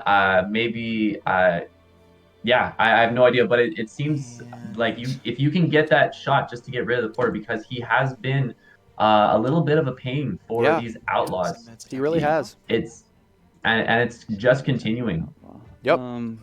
Taking it. And also, Okay. I think maybe the The voyage reason to could the be creature like I with mentioned eyes like earlier those of when fire. he didn't defend So that that's first 3, Porter attack so into the the outlaw, dies, and it was that then first Fortune you and have to Fate. discard a card at He- random. How If did he had a do that? 3 value defense, very I good. think he would have used it, and he 6. didn't. So 1, yeah. So 5, so I yeah, think this that one indicated here. that he didn't Okay. really have any of those Great 3s. discard you got there. Yeah. And then in this case, I don't think he had a 3 And to this one attack dies. with Okay. to get over that feint. So I think Bryden just did the best with what he had, Brings On your honestly. side today. Looks like. Did So far, so sorry if I good. missed this. Did he discard? He did, okay, so- Defenders of Sherwood. Prospero played the Voyage to the Creature with Eyes Like Coals of Fire. Some great art on these voyages, by the way. You know, Restoration did awesome job with this deck. It's very thematic, very cool. But yeah, so after combat, that one gets to discard a random card out of the opponent's hand. So they roll the die for it, Alright, I'm and gonna have Prospero Robin Hood was able to hit attack, that second Defenders of Sinbad. Sherwood out of Robin's hand. So that is another outlaw down. That's huge. Over the long run. Yeah. So that was Yeah. yeah, and he killed an outlaw in the process to use this voyage. So that kind of was a 2-for-1 deal. All right. So you take 3 and I draw 3. Ooh. Now that hurt Not ideal. Prospero. Yeah. I draw 1. So this disarming shot that Robin Alright, just let's see, played, 1, it's a 4 and he 2, draws equal to 3. the amount of damage he deals. And it looks like, you know, Prospero only defended with a Alright, regroup, so he here, took 3 and damage then and let's see what I'm Bryden gonna drew do 3 here. cards. And honestly, that may have just turned the game around for him. Absolutely. Points We and had Robin Hood attack seen Bryden Sinbad. with such few cards in hand before, but being able to draw those cards now gives him more options. So I draw 2. Yeah, exactly. Again, Bryden keeping up that hand advantage. He knocked a momentous shift out let's see of if I wanna Prospero's move hand, some. attacking into it with his piercing shot, which will draw him 2 cards. do So that not. was 1 Okay, card your down for turn. Prospero and 2 cards up for Bryden, I'm going to go putting him ahead at 7 and cards in maneuver, hand to Prospero's 5. Draw a card. Yeah. Although things aren't looking great for Cool. Prospero right at the That moment, maneuver, I and would then I say, get to but move he forward. does have 5 voyages left in deck, Uh, including that voyage home, and he still has the commanding impact, which is guaranteed to do at least 2 damage to 1, Robin Hood, no 2. matter what he defends with. hmm If he can get rid of those outlaws, and 1, Bryden like so. not return them. As far as I And then Yeah. Porter is yeah, attacking his ally. That's both. Yeah, I think Porter that's attacking true the because he ally. doesn't have Okay. any of those defense Deal. cards. Exactly. You're Okay, 100% so right. You die, but you draw 2 Um, cards with your last breath. Yeah, so if he can just finish off the Outlaws, he should have, honestly, a Porter is pretty dead. easy time finishing this game. Message for you, sir. Yeah. But Porter Alright, just and then did you get draw killed off 2. on the defense. Bryden defending his Outlaw with Wily Fighting, very Alright, smart. Let's see here. My turn. Yeah. Because it deals the damage to the adjacent opposing Okay, fighter after combat. So the 3 kept the Outlaw alive, Okay, I'm gonna which draw a means card. the Outlaw was still adjacent to Porter, and dealt that final damage to him. Although that is the 3rd Fortune and Fate, I believe. So Porter got his use, you know. 2. So I don't think I'm too upset if I'm Prospero. No, but that was an absolutely perfect application of Wily Fighting. Oh, 100%. Mm-hmm.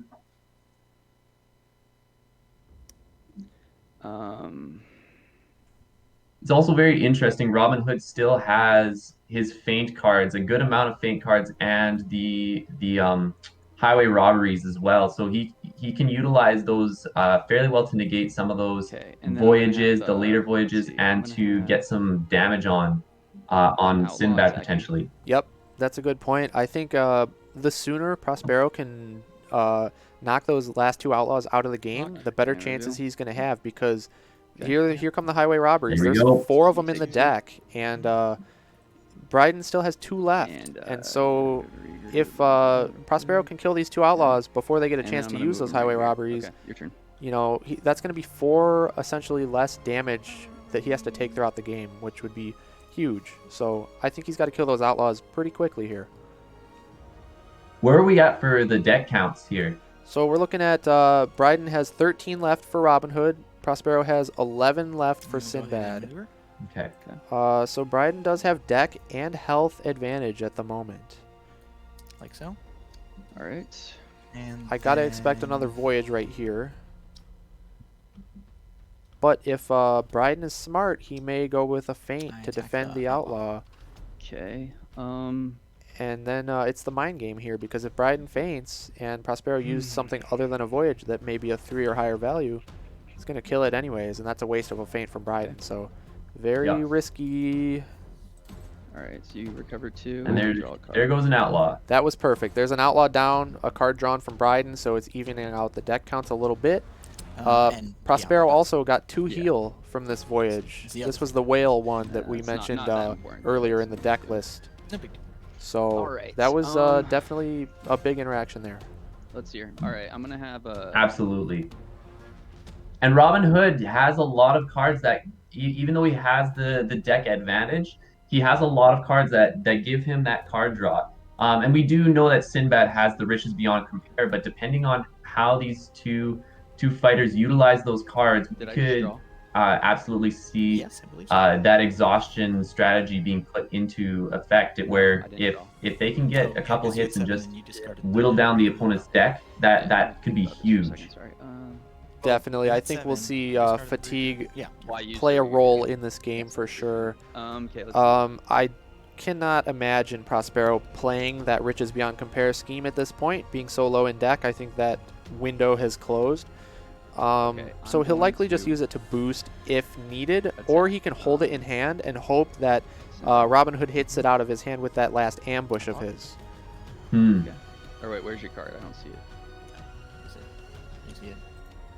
It's invisible. Is there a card here?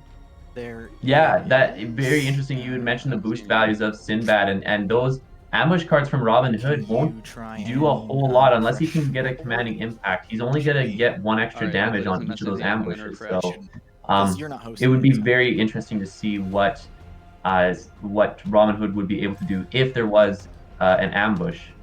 Yeah, that's a great point. Ambush is not a strong Alright, card in the loading back matchup. in. Not as strong as it normally is, just because of all those low boost values. So you can't really rely on it for damage output. You need to more so rely on it for Still says trying to refresh knock data. a key Just gonna give it card a out second. of Prospero's hand. Okay, now I Yeah. got the card there, but it still says refreshing. Just 1 second. Especially if he could knock randomly that's- the commanding that's impact or the okay. voyage home, like that's huge. Yeah. Oh, 2 of your cards are invisible. 100%. It says That your is 4 what cards you are want gonna to be- see as Okay, Bryden. so I attacked though, so let's do this. Okay, so All you right, take that was a 2. big one. There's Nice. another big 5 coming out from Robin Hood, Hunter's Eye, Let's move. into Sinbad's Toil and Danger. So Sinbad's going to get to move up to Okay, 3, and then he takes 2 damage from the combat, bringing him back let's down to see 10. here. The thing is, though, Robin Hood still has his ability, so he can, even though Sinbad moved right up next to him, And I'm going he still to can jump back. attack you again. And I believe he still hasn't. Oh, yeah, He didn't. he has He another decided action. not to move. Yeah, This is he's actually a 5. That Oh, is damaging. Prospero Five pulled versus out three. that legendary And then I draw a 5 card, and I'm gonna defense move shift. right here, actually. So this rarely happens Um, as the defender because you likely don't start the opponent's turn in a different space. But since he moved and got attacked again, it was a 5. Not that that really mattered because Bryden was only using a 3 to attack, but it's just a neat little interaction that you see every now and then. He was probably hoping for that last Hunter's Eye. That would have been epic. Exact. Oh, that would have been so epic. But Yeah. it was a snark, so Bryden does draw a card, which could be a little bit detrimental, actually.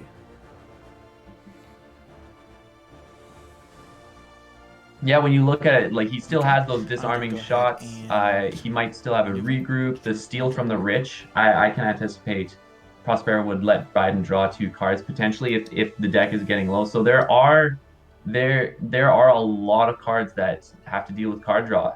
Did So you draw that is a cards? real danger that Robin Hood can get himself into in situations like these where we're Maybe. getting into the late game and there's still quite a bit of health left. Let me see. Hero, it seems to be suggesting in the Discord that you might not have. Oh, okay, then let me draw. Did you guys see Bryden draw from Snark? I don't think I saw him draw. I think he just did So now. I'm Right, maneuvering I don't believe he through. did I beforehand. get to move 5. Yeah, I think that actually Prospero had gone ahead. He just You do. made it up. 2. Right, okay, so we're good now. Yeah. I think we're good. Yep.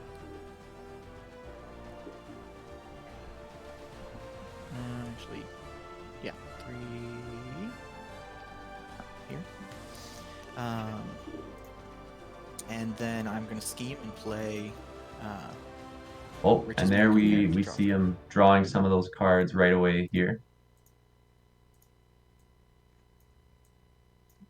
I am a very little bit surprised. surprising. Yes. Yeah. Your turn. Yeah. Very surprised to see that card come out. Yep. I don't really know why he would do that versus just maneuvering again. Because he may run into a bit of a fatigue issue at this point. Yeah, absolutely. Like it makes sense to have the hand advantage. Now you have options as far as your attack and defense goes, but yeah, that deck advantage is a key factor. I do like that he did move to where he is at right now, because now he has positioned himself where he can, because of his high mobility, he could potentially come up to Robin Hood. But yeah, this is going to be very interesting to see what happens now that he's drawn those cards and kind of push that late game even closer. Right, so you got to imagine he's going to boost right here to attack Robin, right? Because he can go 1, 2, 3, think so. 4, 5, 6 with a boost because he's at 5 currently because of the voyages. So That's 100% he's got to be going in for the attack here. Yeah, I'm gonna especially when you have a full hand like you do right now. Yep. We got to see that commanding impact, you know, versus feint this interaction coming up Wait, soon to here. boost. Okay. I'm putting it down here, so I can see. Yep. Okay, kind of surprised to see an exploit Boost. go too, because that's such a Yeah, powerful that's defense. such a high defense card. My guess was that he was either missing out on voyage cards or he had no defense. That's why he did the Yeah. Boost Beyond Compare. I gotta think the same thing.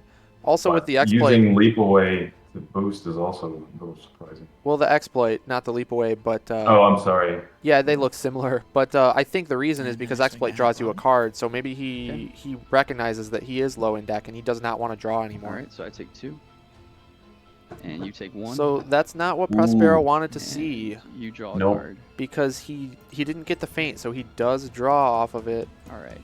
and he also doesn't deal.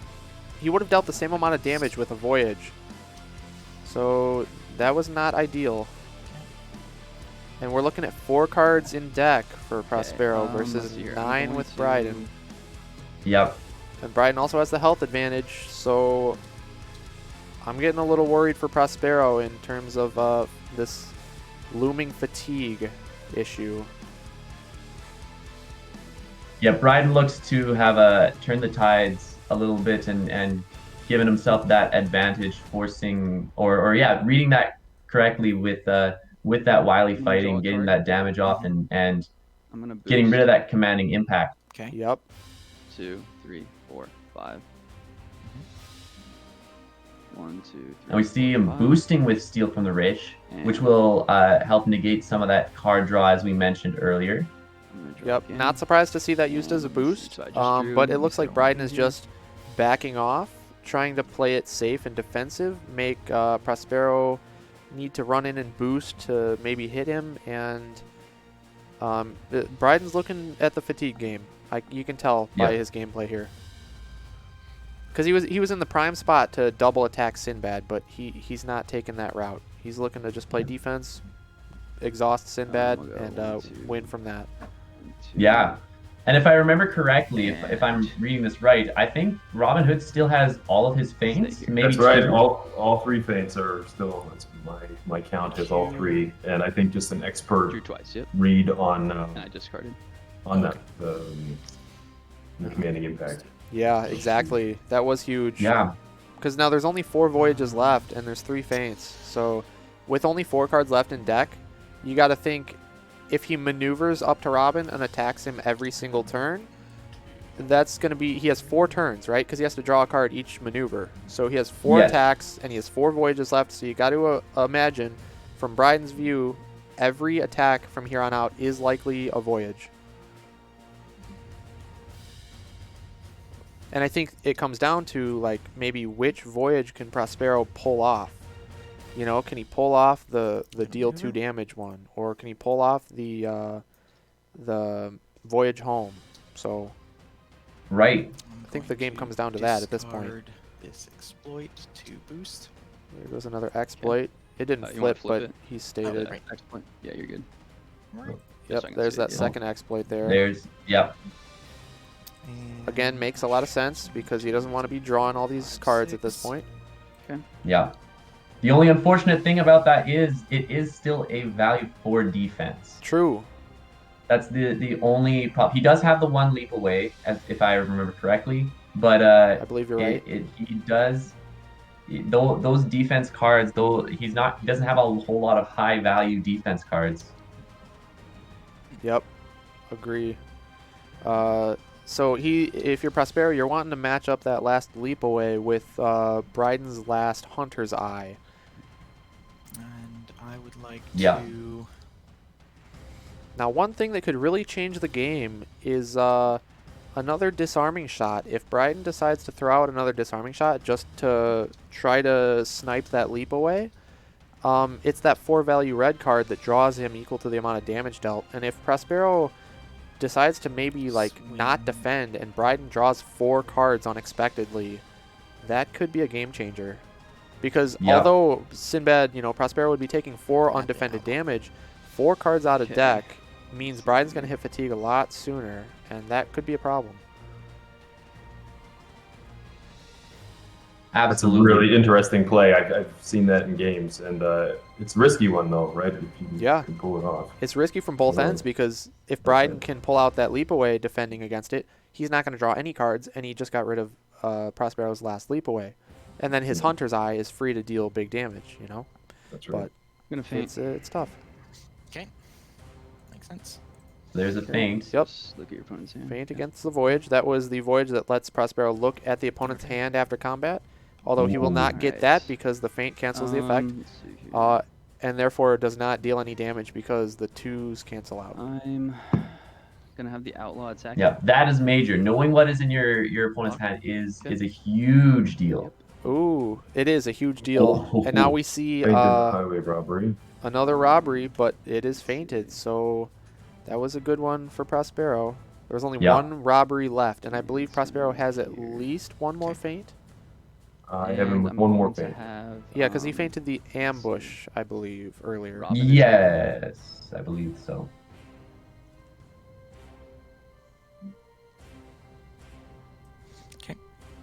Alright, So I think we're seeing Robin into Okay, so, Sinbad. Ooh. I draw. Or no, That you was move first, that's an interesting one because on one hand, that's the last big defense for Prospero, that leap away. Only, you know, baited out with a 2. Although Bryden does draw 2 cards, which again is pushing him a little closer to fatigue because he's going to end with 5 cards in deck at the end of this turn. Yeah. But then again, he still has life advantage, and 2? Prospero only Okay, has let's see where I wanna go 3 here. cards in deck. And one card is a lot better as far as picking up than having a potential. Oh, you get to draw 2 first. And then... Yeah. Oh, what's that card? Disarming shot and picking up a grand amount of cards. Now he has a couple of options as far as his attacks go. Yep. It could be the next attack could be a disarming shot or it could be a Hunter's Eye. I believe he still has that last ambush as well, which could be Alright, your huge turn. because that could knock out maybe a Voyage home. So you think he's got three feints for 3 of the voyage cards that are out there still? Well, he So, used one. Remember, he just used one against that last He did use. 2, 3, 4. Voyage. So we have Oh right. 2 more feints left and 3 Voyages left. So we'll see which one gets through. I think Voyage home needs to be the one that makes it through at the end in order to pick the others back up and recycle maybe like the heal or the damage. Attacking Robin. Yep.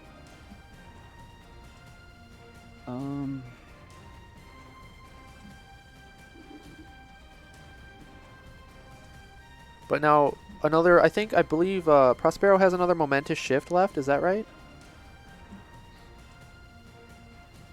I'm don't not think sure. so. No.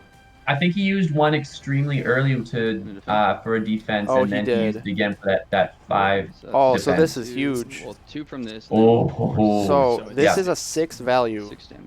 So it's Oh, you going to get 3. be 3 damage from the actual combat and then 2 damage to the after combat 11. effect. So wait, let's look at this. 6. So I take 3 and then 2. So I take 5. Oh, yeah. I So forgot to that say was Yeah. that was huge. Yeah. And then you take Yeah. 1. That is a big deal. But now, Bryden has, if it's in his hand, he has 2 faint cards for the last 2 voyages. So if he does have those, Okay, let's. in his hand, that he has access to potentially feint the rest of Prospero's attacks here. Yep, that is a good point. And again, Prospero is down to 2 cards in deck. Bryden is at a healthy 5. So, and the thing is too, is Bryden can attack Prospero and use his ability to jump back, Draw. which forces Prospero to maneuver, yet he does not have to double maneuver himself in order to get away. So even delaying his own fatigue even longer using Robin's ability. So, I don't know. Yeah. I think if you're Prospero, you got to hope that maybe Bryden doesn't have one of those 2 feints. Yep. And they're one of the 4 cards left in deck, which is possible. Or you got to try to get some other attack in there and bait a feint, like maybe Gonna boost it. I don't remember what he has left, but he's got to get some other kind of attack in to bait it. So I Looks like we're gonna. Oh, All right, you're up. looks like we're gonna see a steal from the rich boost yet again. Yep, not surprised to see that. Puts Bryden in a comfortable position because I do not believe Sinbad can reach him at this point. So You have to go boosted. 1, 2, 3, 4, 5, 6, 7, So- 8 spaces of movement. Your first action was a maneuver. 1, 2, Yep. 3, 4, I drew 5. twice. He does have 7 movement. He Yep. can get to Yep. Robin Hood with a boost here. Yeah. Because his base movement is up to 7, and he'll boost 1, putting him right over here. But again, I mean, that's likely a voyage, and it's likely fainted. Yeah, Prospero is running out of options here, if there are any here. Because Bryden's positioning this incredibly well, making this difficult for Prospero to close the gap without having to, double maneuver. Yep. Gonna go for the outlaw. Yeah. Okay, so this is a good opportunity for Prospero to bait a feint to try to keep the outlaw alive. But I don't know what other attacks he really has left in his deck to even use to bait that. Because if all of his momentous shifts are gone, he doesn't... Even with two toil and danger, 1 feint, and 1 regroup left. Okay, so a Yeah. toil and danger would do it. Wonder if he defends at all. Right.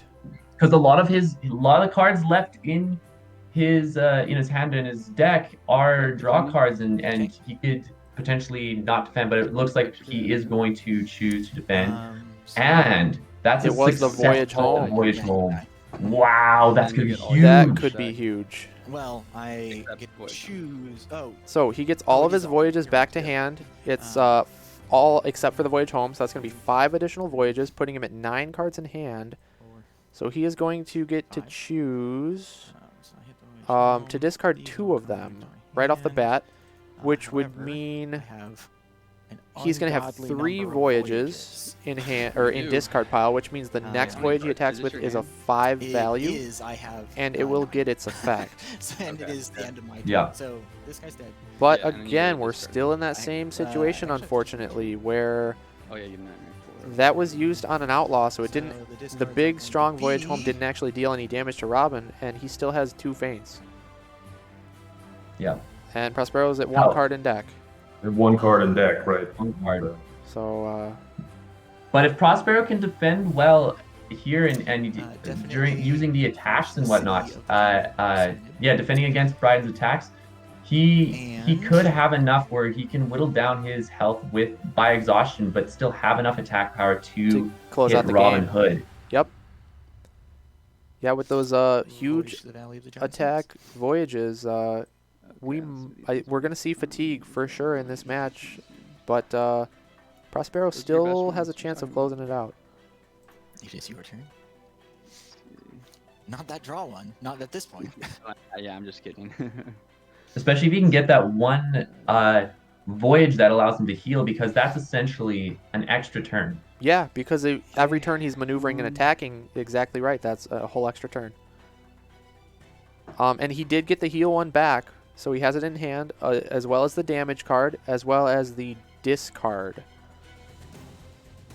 And then the only other one that we don't know where it's at is the one that provides 2 movement, which is definitely not very impactful, but still will be a strong attack nonetheless.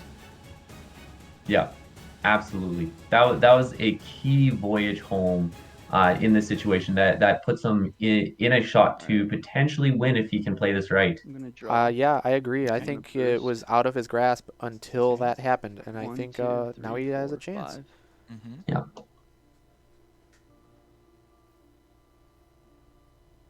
However, what we might see from Robin Hood is, because Sinbad now has slightly less movement value, a little bit, now he can only move up to 5. Maybe he can position himself in a little bit of a better spot here. That I is don't know true. whether he's able to do that. Plus, Prospero can still boost, but if you can get him to discard something, that could I'm be going key. to- But it looks like he might just be. You got to look at this from Bryden's end too, though. Boost. Now he's at 1 card left in deck. 1, 2, 3, 4, 5. Okay, your turn. Yeah. Okay, so Prospero cannot possibly get to Robin Hood at this point. He has 5 movement. He has already used the commanding impact and the voyage home, so a boost will not get him there. Okay. Hang on, come here. So I'm surprised to So see you him move boosting what, here. It would be 6. better off Okay. to hold that card in hand. 6. Okay. Oh, wait. I Ooh. miscounted. Oh, Wow. wow. I was thinking going this There we way. go. I miscounted. Yeah. Yep. Good on Yep, him. I bet same. you Bryden made the same mistake I just did. Wow. Yep. I think he thought he was safe there no matter what. And that's why he did that boosted maneuver. And now he's that could have lost him the match here. That is That's I think he huge. would have actually been completely out of reach if he had stayed one space back. No, Yeah, because it would've then been Sinbad was here, 1, 2. right? Yeah, I think 1, so. 2, 3, 4, 5, Okay. 6 to Defending. this No, space. yeah, there's no way. If he just had stayed 1 back, right, he wouldn't have made it. Right. Well, he would have still been able to be reached. Oh, you're right. He would have been Prospero would have been Right. able to get to this brown green Feint down. space. That's right.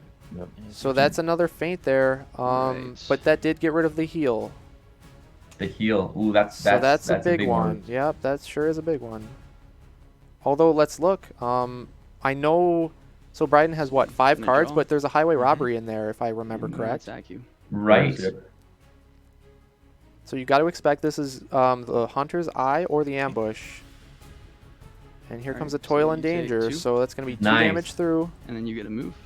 That was the best possible outcome for him. That was his highest defense For- card. Yep. 2 afterwards. Now the Correct. problem Yeah. here is that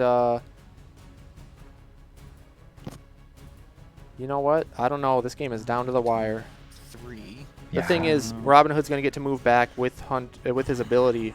So Sinbad moving 3 is not quite as impactful because it does not set him up for a double attack like Prospero would like. Yeah. But again, That's Prospero. the Oh, go ahead. that's the key thing with Robin Hood now in this late game because he can attack and move afterwards. So the fact that you can kind of be able to have that like kiting with the advantage there, that's important. Definitely is. But now Prospero has perfect knowledge of what is in Bryden's hand, How many and voices Bryden do you have? vice versa.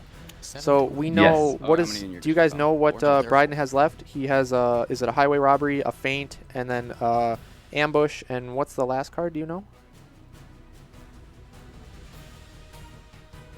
I Just you and actually me. No cards. looks like I'm off by a No card. cards in the drop I pile. don't know. No I- sidekicks. I'm off a little bit too. It's either a regroup or steal from the rich from what I That being I think said, he used his last steal from the rich actually. okay. Yep. So then it might be that just that Yeah. regroup there. Not Yep. quite been If it's a regroup, then Bryden he only has 1 real defense because the regroup is going to deal more damage than I'm it's ending going my turn here, to I believe. uh, So. defend. He's going to defend 1 yeah, 'cause damage it's with it, getting but to, he'll crunch draw time, and take I would 2 like to be able damage. to match. Mm-hmm. Yeah. All right, Prospero Did being he, smart did he here. ever play the final? Did he ever play the final highway robbery? I don't believe he did, but we're going to see. I Prospero think is it's one of the organizing the 4 cards. cards. Yeah. If So, it's only yeah, a we- regroup and a we do feint, see. then Yep. do we know what Prospero has left for his defense? Yep. I have him Yep. with Okay. 1 feint, 1 regroup, 1 toil and danger remain. So as long Okay. as he has a feint to negate the ambush, if I believe Prospero has the game. Yep.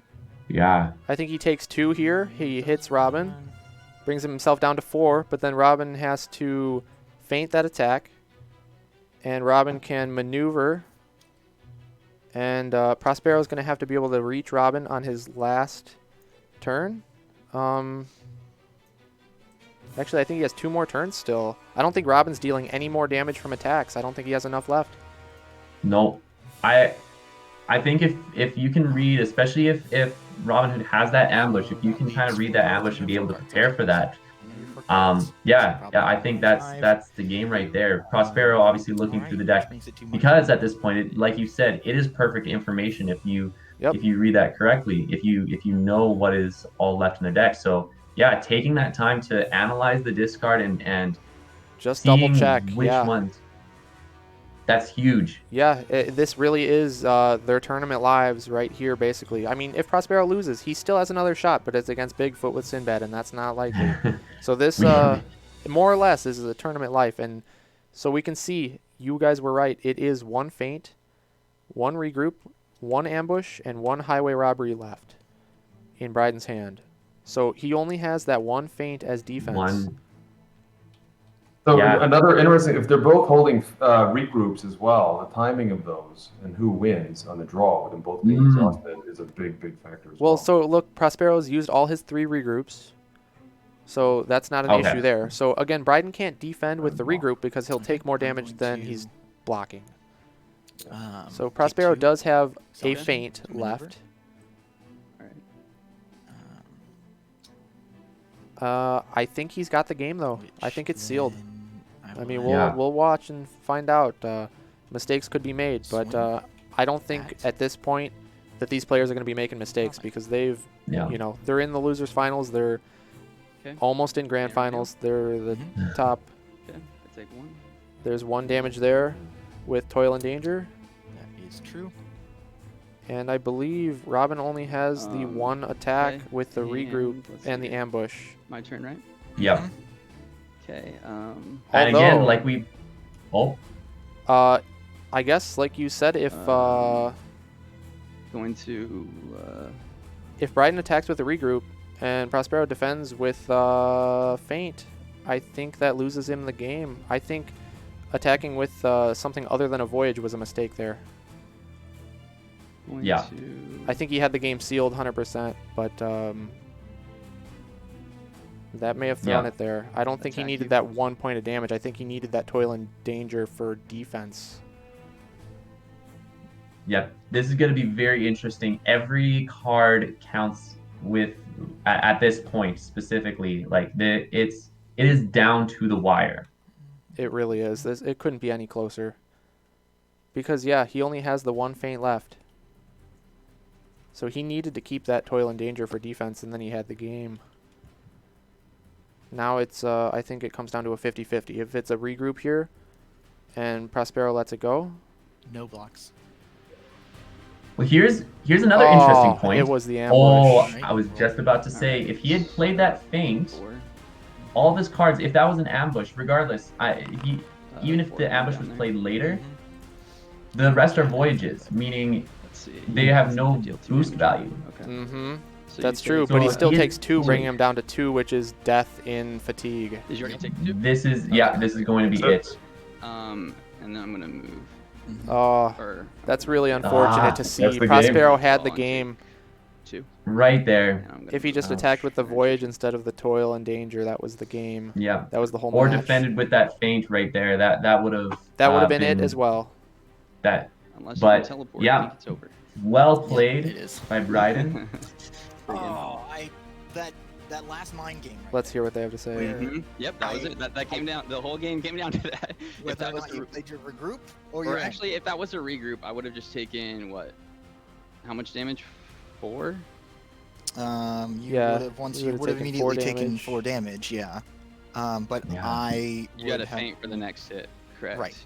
And Mhm. then yeah, you would have won. Yep, correct. It just came down to that mind game completely. Yeah, it came down to that 50-50, Gotta love those unfortunately, games, don't you? because Oh, that was good. But only because unfortunately, Prospero that attacked was with the kind of Toil the and one I had Danger, to though. win, because Unfortunate. now I have to do Sinbad versus Bigfoot. Bigfoot Yeah. is very strong, but I don't play him. What a I'm always, close game. Like that was an Yeah. intense to that, back I and guess, forth. right? It could So not have been I- any closer. Yeah. That's the thing with the big 3 is like no one plays them. I have to think all along, like, how big of a factor is actual physical fatigue on Prospero playing and some of these kind of late game decisions, or how he's just holding up. I Yeah, think he's on maybe hour 6 of Unmatched today, if I counted Yeah. right. that's honestly a great point. I think that definitely played a role right there. When you're going through a game, you just have so many thoughts running through your head at all times. There's so many decisions to be made. It's very easy to mess up a little thing, and little things lose you games, unfortunately. As Losing on fatigue. as you saw, yeah, I mean, he literally lost on fatigue, in the game and maybe out of the game as well. Yep. But as you saw, Bryden, I think maybe made a little misplay where he thought he was safe a couple turns back, and he wasn't. He may have miscounted there, maybe due to physical fatigue. So that definitely plays a big factor in these games because they're long, they're drawn out. One little mistake can lose you the game, unfortunately, and you just got to try to minimize those mistakes. But it's very hard when you're playing such a long game. Yeah. I mean, what a story too. Like with Prospero doing so well and going undefeated with his matchups coming into this finals, and now dropping the one match and now facing off against Bryden, who he had previously beaten in the tournament. And Bryden is he's showing up and he's poised to win this thing. Like you guys have been saying, Bigfoot is the highly favored matchup in this set. So we'll see how well this plays out. But yeah, this is turning into quite a story. Yeah, it really has. So, I couldn't be happier really with the way this is turning out. I'm sure, the players might have different thoughts, but this is a great game, great match to commentate. This is awesome. So it looks like, for game 3, obviously we know is going to be Bigfoot versus Sinbad. I don't know the map yet, but we'll find that out in just a moment. But let's take a look at the deck lists here real quick. I know we've seen them both before, but again, looking at Bigfoot's deck, you got your 3 feints like standard, and you got the 2 it's just your imagination, which are going to be extra cancels for those voyages. So that makes 5 cancels, and there's only 7 voyages in deck. And the early voyages don't even need to be canceled because they're so weak. So he can just early game play things like hoaxes and skirmishes to defend, and then the later game start defending with the feints and the cancels. I think if you're Prospero, you gotta play a little aggressive and try to catch Bigfoot early when his only defenses might be the cancels. Because if Bryden only has cancels in his hand, he's probably going to use them to soak up damage. But if he's got hoaxes and other stuff, he's going to, make the better choice. But early game, when you start off with only 5 cards in hand, you might just not get lucky enough to, have it in your favor. Yeah. Yep. And then, Jackalope Horns, we all know and love it or hate it. Most hate it, but it's gonna be a factor here. That's 6 auto damage throughout the game. Bigfoot's 3 movement is also going to help out with catching up to Sinbad. Sinbad can't just run away as easily, but Bigfoot also same thing, can't run away as easily. But without multiple sidekicks, it is going to be very difficult for Prospero to block off Bryden's card draw like he was able to do with Muldoon. Right. And the other thing is that again, that mobility that Bigfoot has, it's not only takes away some of Sinbad's impact late game, but it's because he had those InGen workers in the game 1 that kind of helped to stop Bigfoot and the Jackalope. He doesn't have that now, and so it's going to be a little bit tough for Sinbad to be able to respond to this. Definitely is. Let's take a look at Sinbad, see if we can come up with anything that'll help him out in the matchup.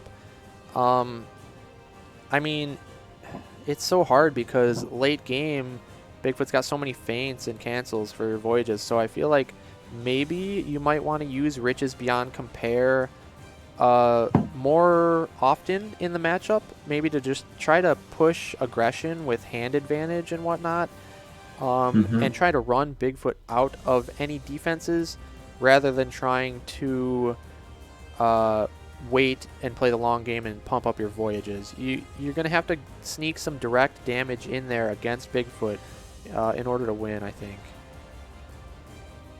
Yeah. It's going to be this idea of drawing out some of those feint cards or feint-like cards, just to again make sure though that those voyages do hit when you have them. It's going to be interesting, and deck composition can totally play a factor as far as where certain cards are in the deck.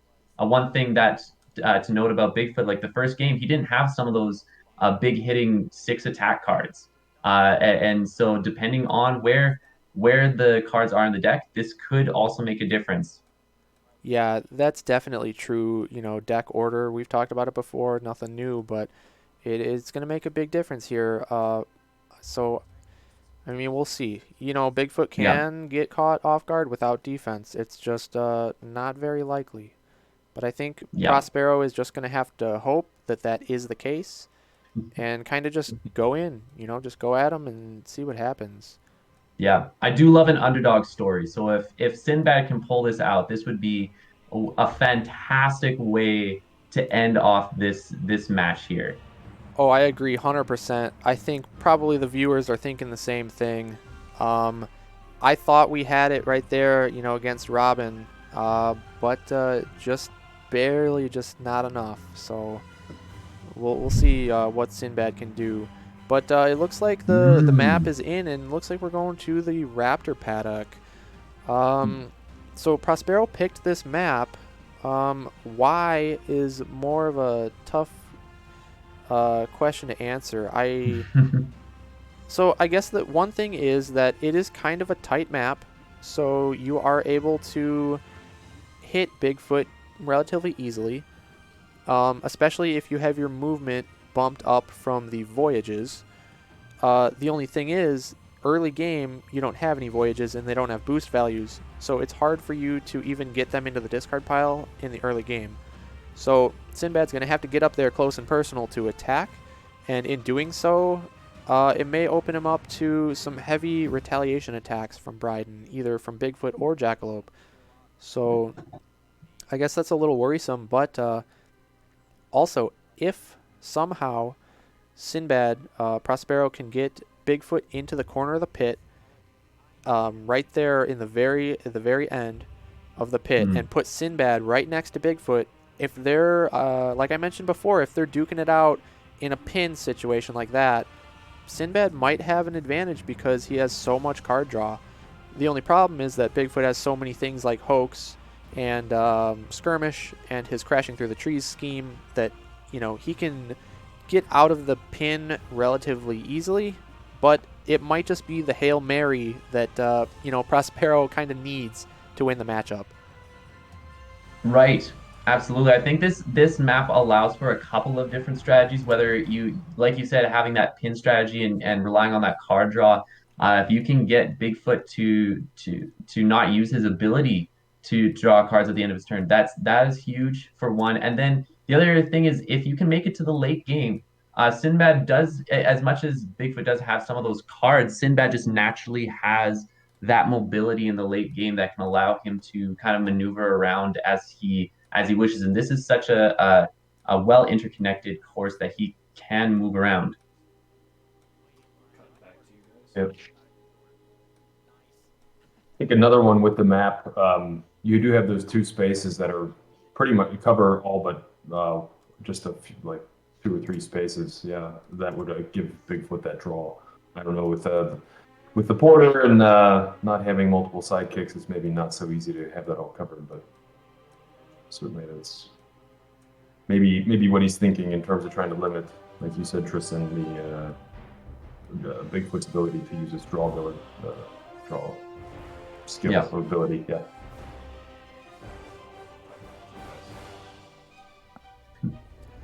All right, so it looks like they're getting set up for the game right now. So again, it is going to be Sinbad versus Bigfoot on the Raptor paddock.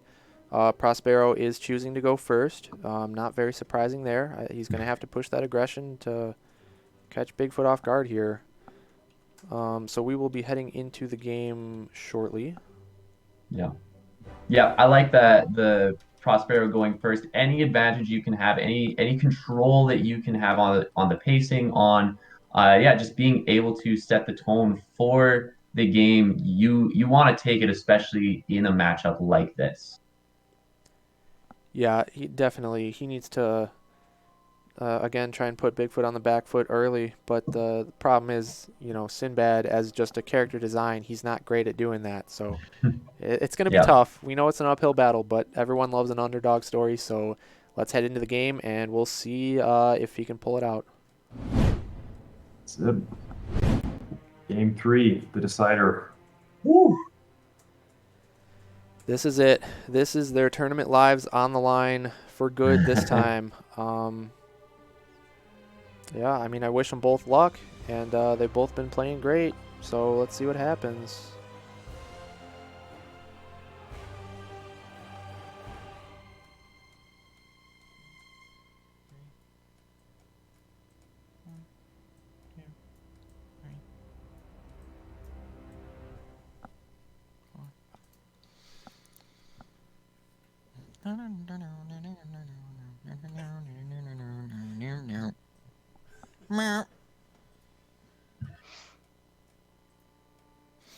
And we got Bigfoot here. Count cards.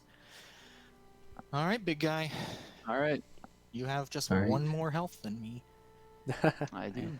Ungodly number of faints. Bigfoot does only have one more health than Sinbad, but Sinbad does not have any auto damage in his deck other than the Voyage, which can be I'm canceled. gonna go ahead and start with Whereas a maneuver. Jackalope Horns cannot be canceled. Right.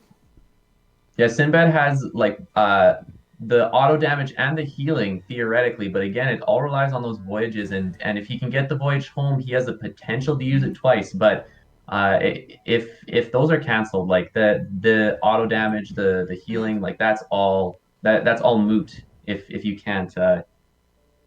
uh, Yeah, if you get can't those pull off in. the effects, yeah, if they're all canceled, And there's another nothing you can do about that. The old double maneuver start. All right. Yeah, I was along that line of the double maneuver. What do you think about that strategy of kind of, looks like he's not going to go for it, but loading up your hand so you have the option to actually discard a few of the voyages early? So Yeah. that could Let's see be here. a move. If Bryden chooses to back off and double maneuver away, Prospero could then Now double Bigfoot maneuver attack you. himself back to the other yellow side of the map.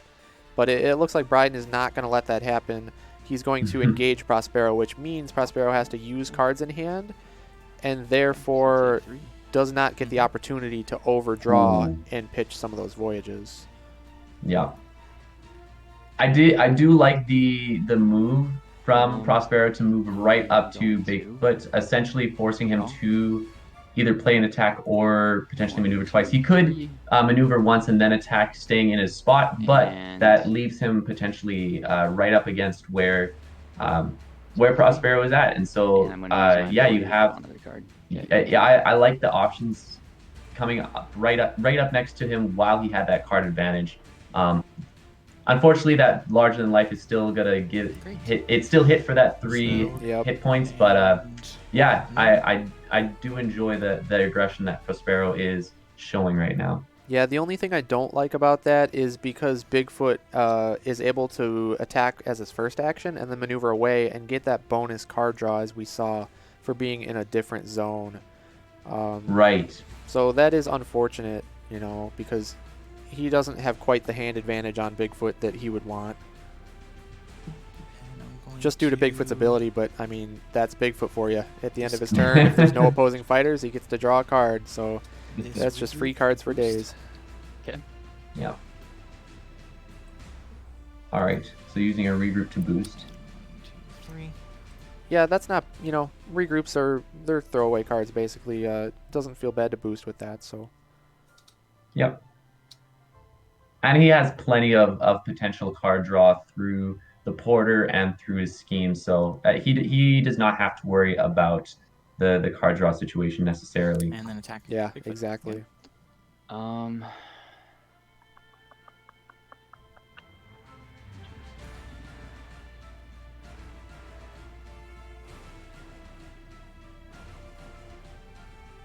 Okay, I'll defend.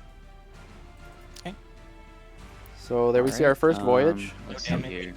It's the movement voyage, which is actually Nice. really good right now because that means Prospero doesn't have to end right next to Bigfoot and get double attacked. Yep. So- That is huge. Yeah. Being able to hit him and move away so that it forces Bryden to potentially, unless there's a card effect, to keep him right by Sinbad if he chooses to attack. Exactly. Also, yeah, if Draw a Bigfoot card. moves up and attacks Sinbad here, he is still in the same zone as Sinbad. So unless he has like I'm gonna draw a card, your specifically like a disengage to move back into And the are you gonna solo use your special white, to draw another card? Yeah. It looks Yeah. like he's just gonna double maneuver card, anyways, and then I'm but- gonna discard my entire hand. No, Ooh. your turn. I'm gonna maneuver here. I wonder if there is any hope of Prospero playing a long game here and purposefully playing towards fatigue and trying not to draw. I don't know if that is a So- viable option at all, but And then Porter if is going Bryden to is attack. going to be so passive the as it Jackalope. looks like he is so far, Porter you is know, on. drawing a lot of cards, Okay. playing very defensive, and just staying Okay, back, so I take 2. it could You take 4. This is the moment to shift, and I You moved. you moved? it could definitely. He moved Oh, you one. did? Okay, I didn't know. That was huge right there. Okay. Yeah, that's draw major, card. especially if you can get the Jackalope And killed off early. That's 6 damage My that turn? you negate right there. Yes. That Okay, not only I'm is that gonna 6 use damage, but Jackalope that's horns. 3 passes Whoa, that was close. that are gone out of the deck. Passes meaning Right. like I choose a Jackalope you know horns an as well. action 2, that is 3, not drawing a 4. card, So because Sinbad takes 2. if Bigfoot is solo, he's gonna have to be the fighter that comes up and And, attacks Sinbad, and um, Sinbad has such high movement range, he can easily attack Bigfoot action 1 and I'm then gonna use another maneuver Jackalope away horns, you take action 2. 2. Yeah. You know, Yeah. And But, But- You see the appropriate response. It's a double Jackalope horns. He's not gonna. yeah, so that Let the changed Jackalope- that. Okay. Yeah. So That now there's only is- 1 Jackalope Horns left in the deck, so it's not as big of a deal. But 2 damage it can make the difference if he chooses to hit the Jackalope here and yeah, get rid So of now that. attacks Jackalope. Yeah, if I'm Prospero, I still want to get rid of the let's Jackalope. do There's here. still Okay. another Horns, which is 2 auto Not the undefended, 2 damage one. Okay. we're good. and it's still another Ooh. pass. So Skirmish. that was good, though. Yeah. The regrouping Yeah. of the skirmish was Let good. me think about where I want to move. You can draw though. Doesn't Yeah, matter. nice job pulling out a high defense card. Um, That was a major move right there. Yep, and that That was was the your first first action, so he Mhm. still has okay. an option to Um, fall back. And he still has that card replaced, so he has the hand advantage as well. A slight hand advantage, Yep. of course, but it could be enough to allow him to. Oh, except with the skirmish, he can move the Jackalope, Okay. so Yeah, unfortunately, you can't get a second attack on him. he won't be able to take a second attack, but he will position I'm himself gonna where he scheme does and play Rich's have the hand advantage, and furthermore, with that, Riches Beyond Compare. He's definitely on the aggro strategy here. There is no fatigue Alright. game plan insight for Um, Prospero. He's Oh. all in on the aggression. Yeah, especially after that 4 damage. Like card. you don't really have a whole lot of a shot if you were to try to go for a fatigue strategy. No, he has to play aggressively here. Exactly. If he had And managed I'm to going kill off to that draw a card. Jackalope's final 2 health before the Jackalope horns came out, it would have been a completely different And story. I'm gonna use my ability to draw a Yeah. card. And it's your turn. That's just crazy. I mean, Prospero plays a scheme to draw 3. Bigfoot just double maneuvers and uses his ability, and he's got the same thing. Yeah. Granted, it costs 1 more action than Prospero's did, but he can do that anytime he wants, which is part of the It's reason true. why Bigfoot's so crazy. Okay.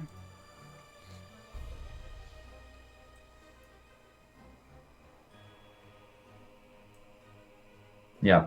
So we'll see him Porter's getting aggressive with the Porter, and he has the ability Porter to, is especially because the attacking Porter is Jackalope. still at Okay. such a high health for where he could be at. So I mean, he has the chance to kind of use him as a bit of a almost a meat shield, but like to also be aggressive with him as well. Yeah, exactly. Yeah. To be the aggressor defense and cards, put yeah. Porter in danger rather than Sinbad. Exactly. I gotta think this is a momentous shift. I wouldn't think it's the fortune and fate Mm. because momentous? he's not gonna You want leap to away? draw Which would be over. a smart play because then you don't. You know, he's not gonna overdraw. want to draw over the hand limit, I so it's don't not gonna think be it's a- fortune and fate. So I'm thinking it's probably a Wouldn't momentous be a shift. feint. There's Right. a chance Could that be a it's feint. commanding impact. What is it, huh? Let's see. Absolutely. This could be huge. If he can get a major attack just to get rid of the Jackalope horns. If he has a high attack and forces him to utilize a high defense, that could be big. But he does have the fortune and fate here.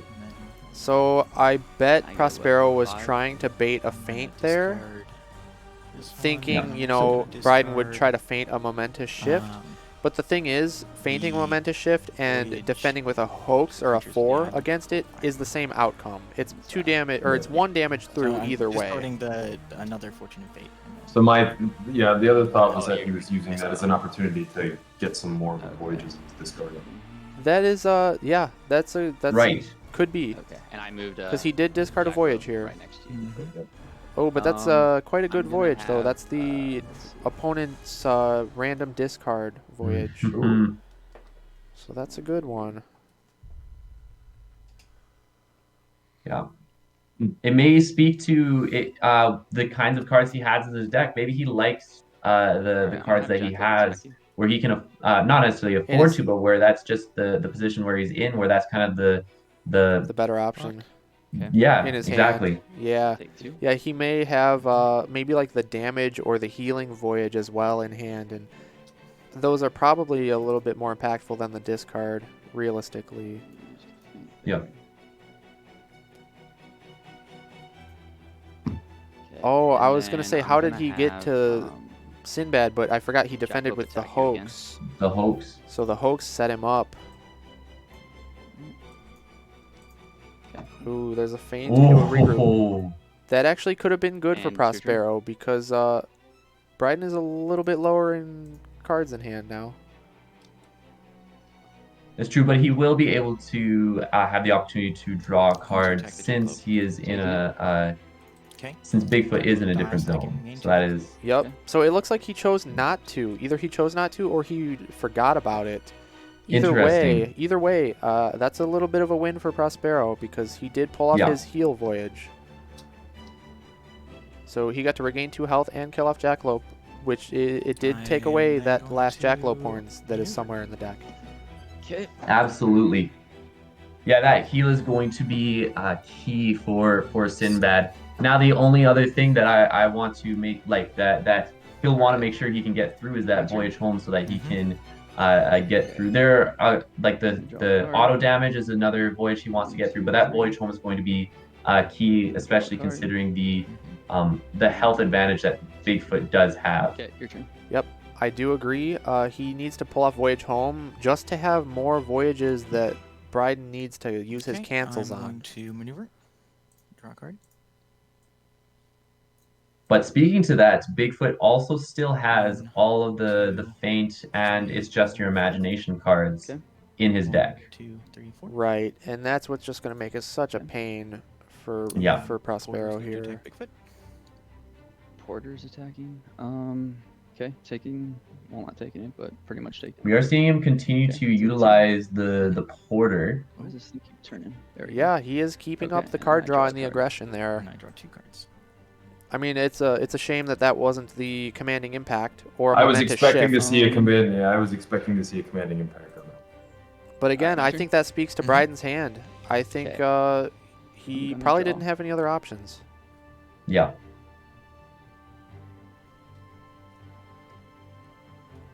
And let's see here.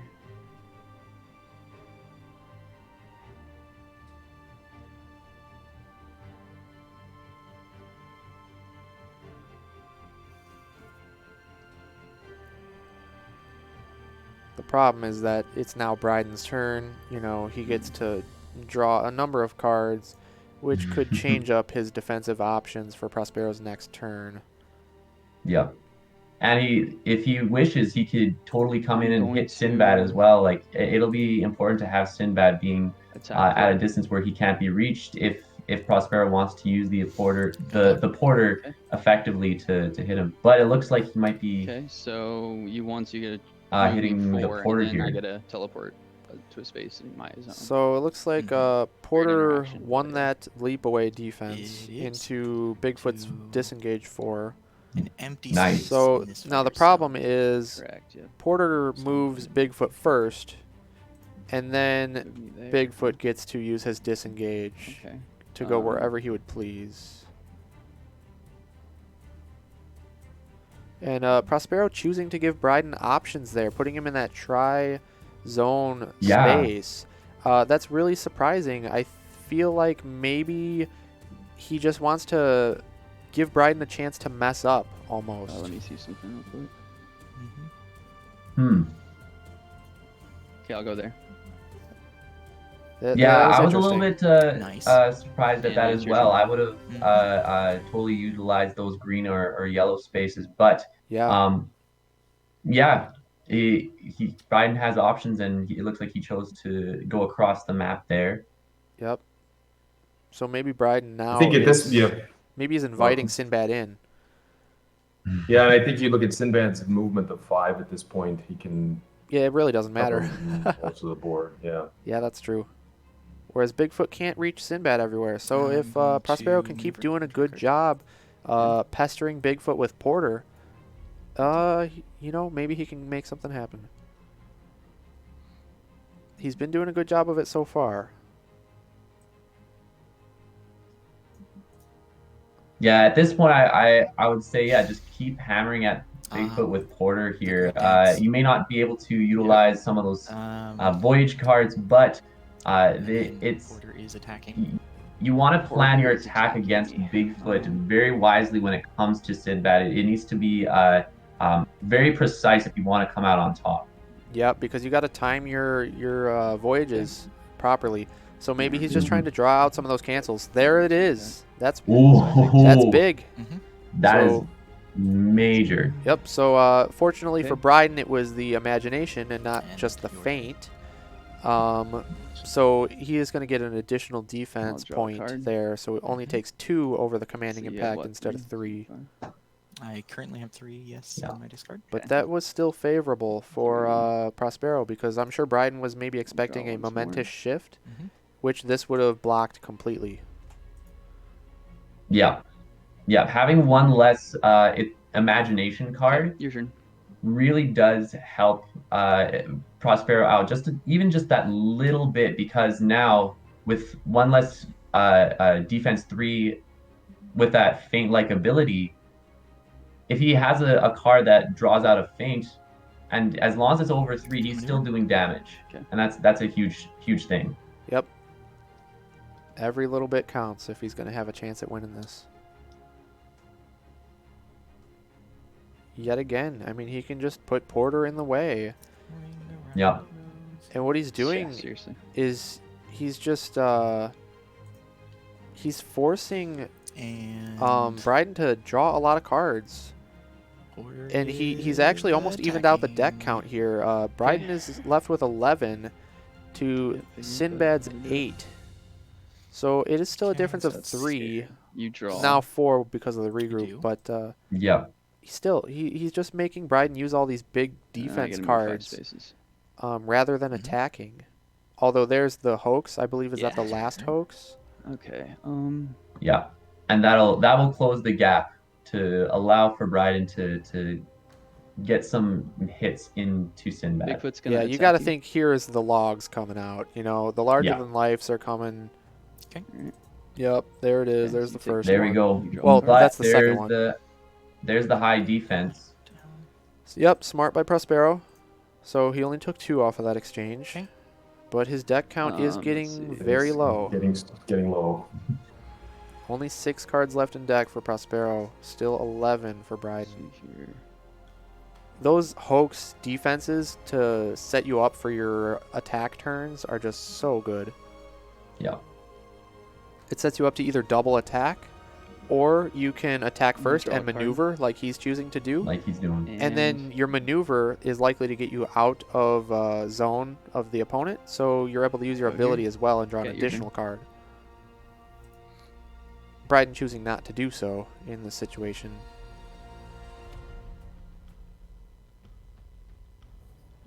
Which I would think means that he has ample, defenses, I'm going to so he maneuver. doesn't feel like that extra card is necessary, and he'd rather hold that extra card in deck in case Yeah. fatigue becomes an issue. As far as positioning, you get out of reach. Like there at this point, Prospero can most likely be able to reach Bigfoot. So it really does come down to whether you want that card draw or not. And clearly, Bryden does not Okay. necessarily think he needs Bill, that okay, I'll that take draw. one. That was And another you don't big draw a win card. for Prospero, I would say. Yes. He dealt a damage over that last imagination defense, and also did not have to draw, which is let's actually a see here. benefit. Yeah, absolutely. That is major. The only downside to this is that Prospero is losing some of his high value defense cards. But again, if you want to be aggressive, like you need to be able to hit Bigfoot, and so sometimes you have to make those sacrifices. Yeah, that's a fantastic point.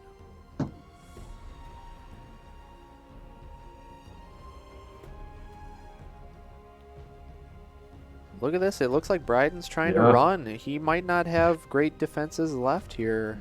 I mean, I still know he does have feints. Does he have all 3 left still?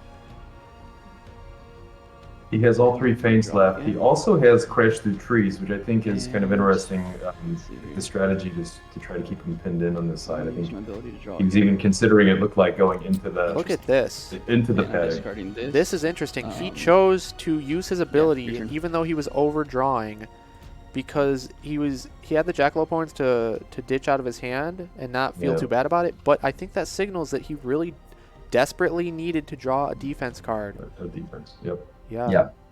He needs options, and so as much card draw as he can get, he's able to discard the Jackalope horns as he needs, and so yeah, he did just that. Yeah, I mean, I think it was a smart play by Bryden, but it could be a chance for Prospero to capitalize. So we'll see how it goes here. This could be dangerous for Bryden. If I'm Prospero, I'm definitely looking at getting a voyage in right here. Yeah, Ideally, not the voyage home. Maybe the one that lets you look at the hand, because that would let you confirm that if Bryden has defense or not. absolutely. Yeah. Got to wonder too if Bryden has a something that can't. Well, I guess at this point it would only be a feint, right? His Right. some of your imagination is out of those. That is the card he just drew, though. So yours is Nice. 5. So, yeah, I Is think a 5. I think that Yeah, take definitely 3 shows that damage. Bryden did not have I can't any move you because Mhm. defense, That is and correct. so that let Prospero pull off the auto damage Which brings us voyage, to which your turn. that's huge. Yeah, Okay, So let's see here. again, I think Bryden is sitting right now currently with 0 defense in hand. He's probably really hard pressed to either push some aggression back at Prospero and make him worried. You know, he's still got another log. He's still got some savagery. So, I don't know. This is risky. If he double maneuvers and he doesn't draw defense for some reason, you know, if all those feints are at the very bottom of the deck, which could happen, he's Right. going to be in trouble. yeah. I don't want to do here. And if he Prospero has him at a bit gonna of use a this so I light can move pin. 5, He can 1, still 2, get out, 3, but I was 4, just 5. about to say if he has that crash through the trees, he may utilize that to retreat and be able to move out of the way, which is exactly what he's doing. Yep, and now he can draw that Let's see extra here. card with his ability. Okay, there we go. All right, your turn. So you called it exactly, Tristan. So he's not using his ability to draw. So again, to me, that Oh, signals that he did indeed get the feint. 1, 2, 3, 4, 5, 6. I don't know if you guys heard that, but it sounded like Bryden 5. may have meant to draw there, but didn't quite do so before he passed over to Prospero. Interesting. I'm pretty sure I heard him kind of under his breath. So this could be trouble. What did you use? 1, 2, 3, 4. This could be big trouble. So Yeah, that's this could be major trouble if Prospero can get in some solid attacks here. Ooh. no damage. But I Yeah. get 3 afterwards. That's going to allow him to retreat with Sinbad to be able to prevent Bryden from hitting him directly. I think he also failed to draw the feint, which was what he was really going for. Yeah, and That's again, very true. I think he meant to draw a card, but if that, it's crazy how little cues can give things away. If Prospero perhaps may have heard Bryden under his breath like that, Let's see here. he may have attacked with a Draw. voyage instead of the toil and danger and dealt some big damage. And I'm gonna draw. And he's still just drawing up. Yeah, he's running. He's really trying to find that defense. And I'm gonna use my ability to draw. Look at that. He's overdrawing again with the ability. Wow. I'm gonna discard This I don't know about you guys, but this is very interesting. All right, your Couldn't turn. ask for a better final game here. Real. So he has 3 cards left in deck, but so does Prospero. So Prospero has evened out the fatigue game. And he still has 3 Voyages left, but there's 3 Feints left. So Maneuver. unless all those 3 Feints are literally the bottom 3 cards in Bryden's deck, it's going to be interesting these next couple of turns. 1. I'd be interested to see if we're going to see a pin here, because he does have the chance to pin Bigfoot, and if he can 3. Get a couple of 5, 6. defense, if he Yeah. has strong defenses to go against Bigfoot, we could see him attempt to close the gap. Sinbad will attack Bigfoot. Yeah. Some non-stop attacks from Voyages are Well, brutal. he but I pulled off believe the pin. he pulled off the pin. He got the correct Voyage fainted because that's the draw. Yeah. So Yeah. another win for Prospero there. But now he's going to probably get double attacked. Do we know, is there another What one was hoax that? left? The draw a card one. I have one more hoax if I was counting correctly. King of Okay. Serendib. I believe he does, yes. If not, I think he also has a Crash to the Trees. He discarded right here. He just discarded, or he used it last turn Oh. to boot, or not to boost, but he actually activated it last I turn, think he believe. discarded it, actually. You're right. When he overdrew, he Oh, discarded you're it. right. You're right. Okay. The first one was used Let's see here. I'm gonna naturally, and then the other one was discarded for an overdraw. Draw a card. And I'm going to, let's see here. I'm going to attack Sinbad.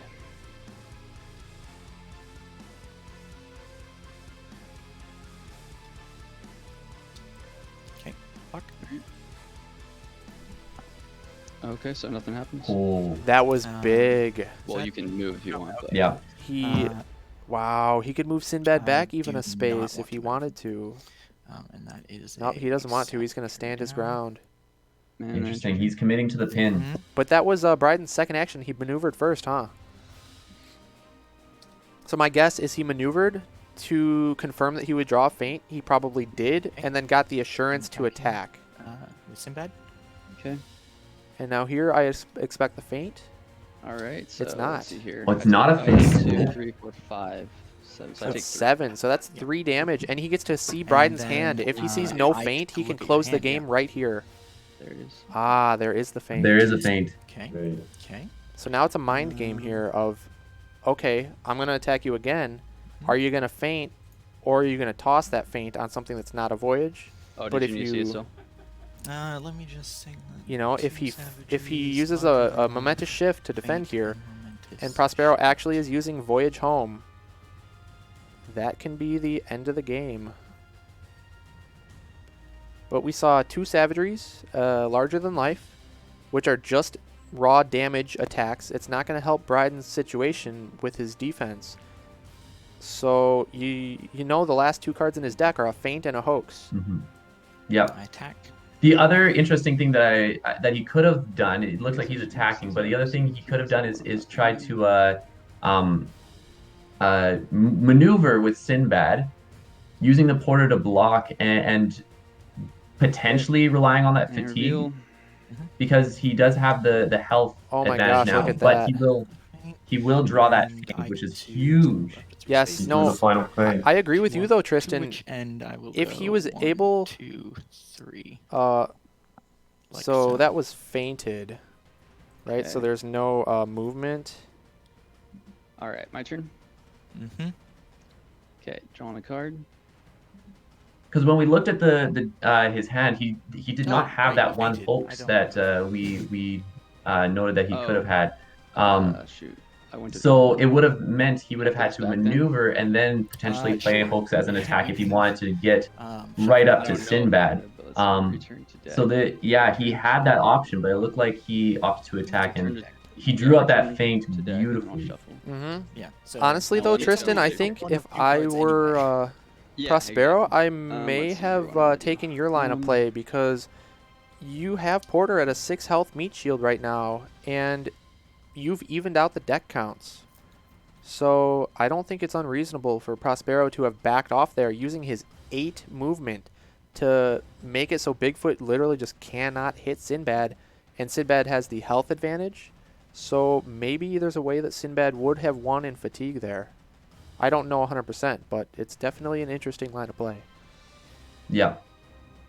Because So is it- Oh, sorry, Frank. Go ahead after you. I was just gonna say, because now Bigfoot has the chance to hit Sinbad twice, and you have that larger than life, and I don't know if Sinbad has a whole lot of high defense cards to be able to defend against it. Yes, exactly. Yeah.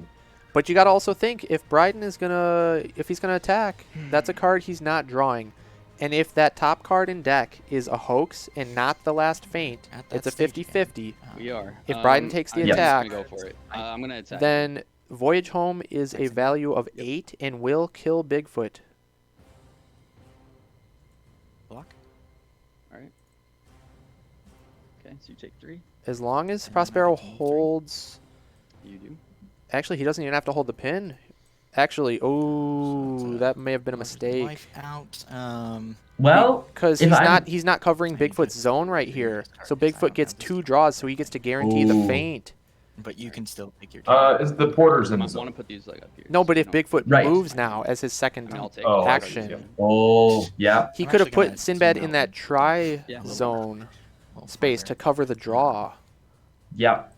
That could have been a big misplay from Prospero. Although, maybe he's trying to bait Bryden into drawing both so that he can run away and play that fatigue game. Because he will win it. Yeah. 100%. Like, Wrong. Wrong. if he can use Porter as a meat shield, if Bryden maneuvers right here, Sinbad can maneuver once, and That's one of the ones I've got wrong. well, he could maneuver twice, right? And that puts him at 0 cards in deck, though.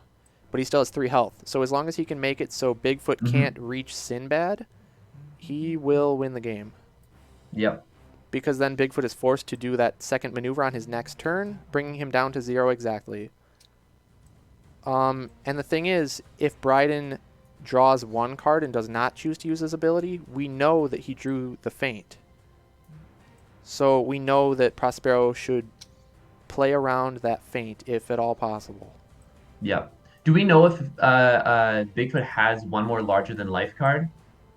He just I just used drew his 2 over, last by the way, one. so no matter Yeah, what, I think he just did with Okay. that. I'm debating whether So he has I the wanna 2 go savageries. Does Prospero have another leap away left, or maybe believe he used both of them actually? Use both. Yeah. But does he have perhaps a momentous shift or another toil in danger? I have him with. I definitely have a momentous shift. 1, 2, 3, One more 4, feint. 5. No. What? Yeah. Oh, how many total of these are there? 3. Okay, it looks like Bryden My may count's be up. going for that extra card. He might have a toil in danger as Oh, well, which okay. because Bigfoot does not have any more All right, I drew. And 6 I'm gonna go, attack and that's your turn. cards. It does mean he could potentially use a toil in danger to defend as well. Yep. Now, okay, so Bryden chose not to draw his last card, which I think is smart, because if he had drawn his last card, the writing's on the wall, right? You know what he's got, and you know what your path to victory is.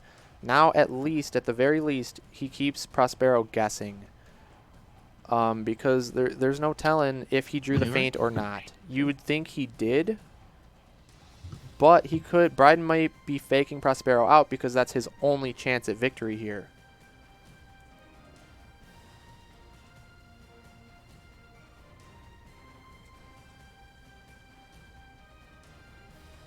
But if Sinbad has another toil in danger, it may not even matter if he gets his Voyage Home feinted, because then Bigfoot, if he attacks with savagery, Prospero can defend with the toil in danger. He'll take 2 damage.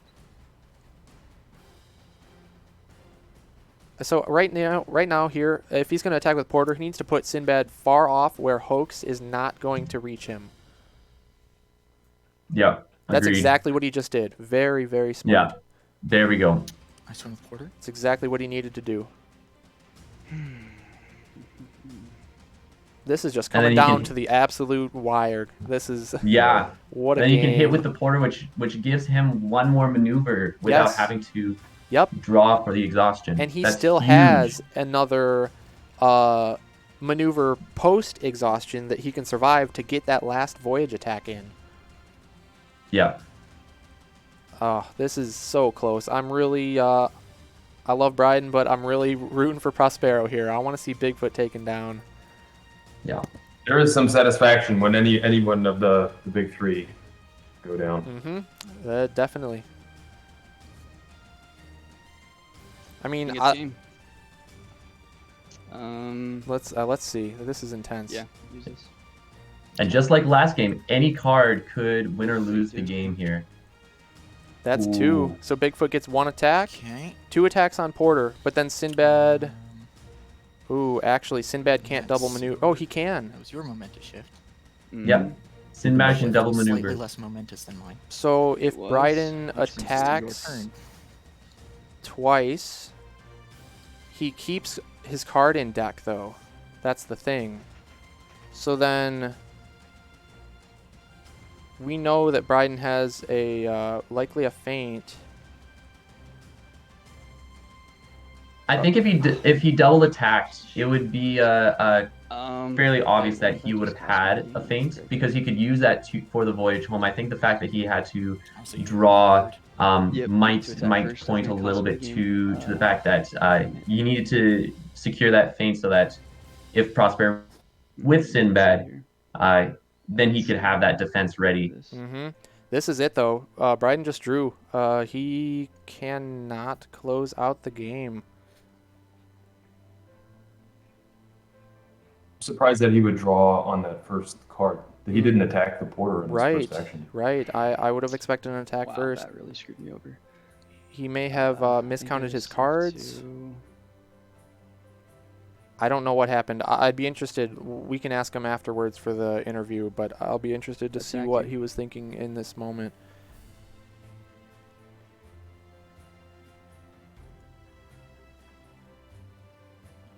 Prospero's got to know, like, it's impossible for Porter to die. He doesn't even need to defend here. He does it, yeah. And as soon as I mean, it actually works in his favor, right? Because as long as Bigfoot isn't moving as a result of this card effect, which could be, but it doesn't matter then though. he can if this attack. is his He can last attack with action. he can attack with the Porter and then maneuver away. And Yep. then Bigfoot and will be Bigfoot exhausted. maneuvers and dies to exhaustion. Yeah. Yep. So wow, what just? It's still not over, but what an incredible game. Yeah. Yep.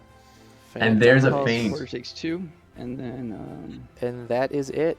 let's see. And we'll go through the motions. Could suicide. Yep. No, I can't suicide because you have a. Yep, that's gonna be game. Okay, your turn. My turn. Yeah, because he's going to maneuver and die to exhaustion. Prospero just needs to double maneuver away. He'll take 2, bringing himself down to 1 health. Exactly 1 health left on Sinbad, 2 on Porter. He's. Yeah, I mean, even if he wants to Hate to do attack it with this Porter, way, it doesn't matter. But Well, he should have done that on his first action if he was going to do. 5. Yeah. right, but it doesn't matter. 6, 7. He goes down to Yeah. 1. Bigfoot Yep, can't that's reach over. him. I can't move. So I passed. GG. Good job. Wow. I Good beat- job. Wow. What a So game. Sinbad. hard. I shouldn't have Oh, gone Pulls it here. off. I My should have ended goodness. Here, not here. He just And beat then I meant to Bigfoot attack twice. first with this 4 and then move. And then I think you lost, but I drew first, so. Absolutely That's it. amazing. Wow. Oh, it's unfortunate. I'm just super impressed the entire weekend, really, the quality of play and All 3 of my feints. all Prospero, were I the think, were the survived bottom his 5 cards again. maybe some miscalculations in the previous game to Why to bring Sinbad into 8, and I'm like, defying the odds. Huh? Oh, yeah. Let's listen Yeah. in. Let's hear what they're After saying here. The third time you did, I'm like, oh, he doesn't have fates. Why haven't I? Yeah, I was. Yeah, it's a second game. I just wasn't drawing feints.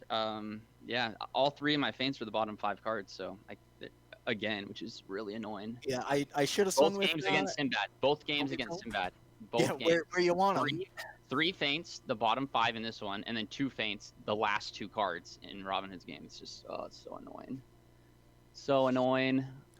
I shuffled my deck wrong, but you played well too, so good job.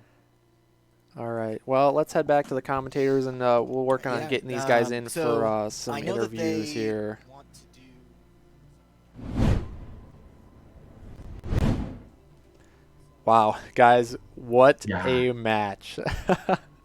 That was exhilarating to watch. Amazing. It really was. That was just some top level play. They had us on our toes the whole entire time. Every game was down to the wire. Oh man, it couldn't have gotten any closer. What a show they put on for losers finals here. Wow.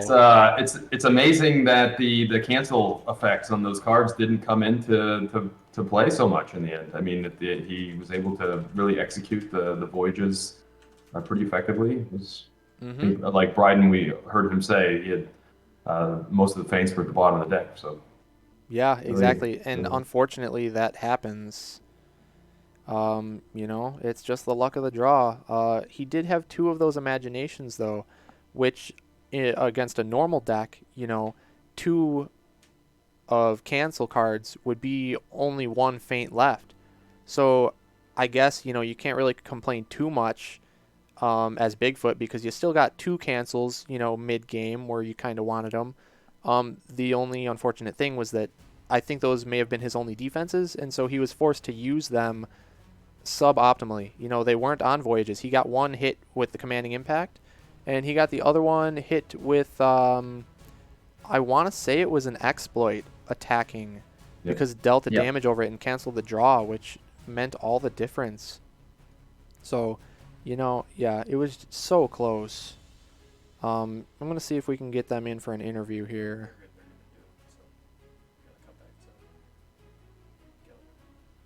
All right. So, all right, guys, we're going to go on a real short break while we get the players in for an interview. So don't go anywhere. Stay tuned. We'll have them in here with us in just a moment.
All right, guys, we got Bryden in here for the post-match interview.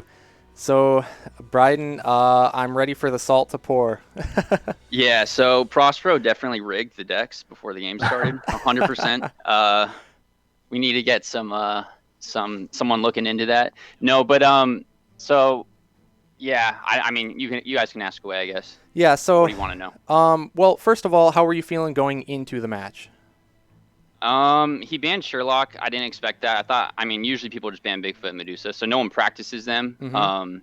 So I was unfamiliar with the matchups, but he later told me, actually, that he was practicing against Bigfoot. He was practicing Muldoon versus Bigfoot on Sherwood while going first. So he planned that out completely, and it works. You know, Muldoon is one of the good characters into Bigfoot. Muldoon, Sherlock, maybe Little Red. Apparently Sinbad when you rig the deck and all three at the bottom. But yeah, so yeah, I mean, I felt good with Robin, but I didn't feel so good with Bigfoot just because I don't play him a lot. Sure. And Prospero's good. I don't know. I felt like I was gonna win. Honestly, I think they were close, so it could have gone either way. Yeah, I mean, you had to be feeling good after winning the die roll, right? Because I'm sure you wanted to be player one. Yeah. Well, actually, I planned out a scenario real quick, like right when I found out that he lost his match. It was a throw up. Yeah, I don't know. Hindsight 2020, but yeah, maybe I should have picked second. Actually, thinking about it more, but I didn't expect him to ban Sherlock. So yeah, that definitely can catch you off guard. And you're planning your own ban based off of what you think your opponent's going to ban. So exactly, maybe you might have banned Muldoon, instead of Medusa, had you known he was going to ban Sherlock. Yeah, well, like I'm comfortable into Muldoon. As long as I wasn't Bigfoot, because Bigfoot is the one of my three that loses to Muldoon. Yep. And so I was kind of like, okay, I can do Sherlock and Robin Hood into Muldoon, and I can do Robin Hood and whoever else I played Bigfoot into Sinbad apparently, but I thought I could, but right. I mean, yeah. the stats, So oh, sorry. Go ahead. Yeah, I was just gonna say the stats were in your favor for Robin and Bigfoot they were. into Sinbad. Yeah. So the bottom three cards, in the bottom five were all three of my feints for Bigfoot. Yeah, so that was bad. And that then, is really I do have the two. It's just your imagination. But I had to eat how many voyages before I could draw a feint? I was using skirmishes into them and taking like 3 damage or whatever. Yep. And plus or they using, get the effects off. Exactly, and I had to use Momentous Shift to defend a voyage as well. And then did you see all those times where I had to draw twice, boost my move, or I draw twice, and then I would use my ability to draw another card into 8 cards, just to fish for a feint, but they're all in the bottom 5. And so I'm sitting there like, okay, he can literally just run up to me and attack me right now for like 7 damage, and I have a Momentous Shift for my defense. That's it. So and then go ahead. Oh, sorry, yeah. And then in the Bigfoot versus Muldoon game, I had like 3 regroups in my top like 15 cards and like 1 feint or 2 feints and then like 1 hoax. So like over the more than half the game, I just didn't have defenses. Like when I pinned him, I had 3 attack cards and I was like, if I attack him right now and he just double attacks me, I have 9 HP. I lose the game. So I had to run and he has traps and yeah, that was a mess. So yeah. not good luck. No, definitely you did not have good luck there. It seems like all the luck is on Prospero's side here. He did play it really well, though. He played really well. I was really impressed. I messed up. I messed up at the end. With the Bigfoot versus Sinbad game, if I attacked first and then maneuver, which is what I wanted to do, I knew what my last card was as host. So I was going to attack with a savagery and then move. And then he would, I like planned out in my head, I'm pretty sure I won the game if he did that. And he ran up with Sinbad and then I defended with a feint and then I attacked with my other savagery. I'm pretty sure I won the game. I did win the game because that's 3 damage. Well, so the thing is, you attacked. Right, you maneuvered first and then attacked? Yeah, I had to attack with my hoax because I wanted to. I think I was trying to run away. I don't remember what I was trying to do, but I was like flustered at that point. I meant to attack. So you wanted to attack with savagery and then move away and draw the hoax. Yeah, I probably should have just realized he was going to feint the hoax. Maybe I should have just attacked with the savagery. It wouldn't have mattered either way, I don't think. He just would run away and then I lose. Yeah, I don't know if you won either way, but it would have been better to attack first. So one thing I was really wondering is... well, first of all, throughout this game here, this game 3, when you were overdrawing to draw into like feints and stuff and just discarding cards, that does give it away to Prospero. Like you're in trouble and you're really trying to dig for defense. So do you think it might have been better just to kind of bluff and and just No, not do not that? at all. Not at all. No, because his pattern was just run up to me with like 4 feints in the discard pile and attack me once a turn anyway. So whether I ran away, it didn't matter. All I knew is if I don't run away and like I just had to draw a feint. That's all I needed. Yeah.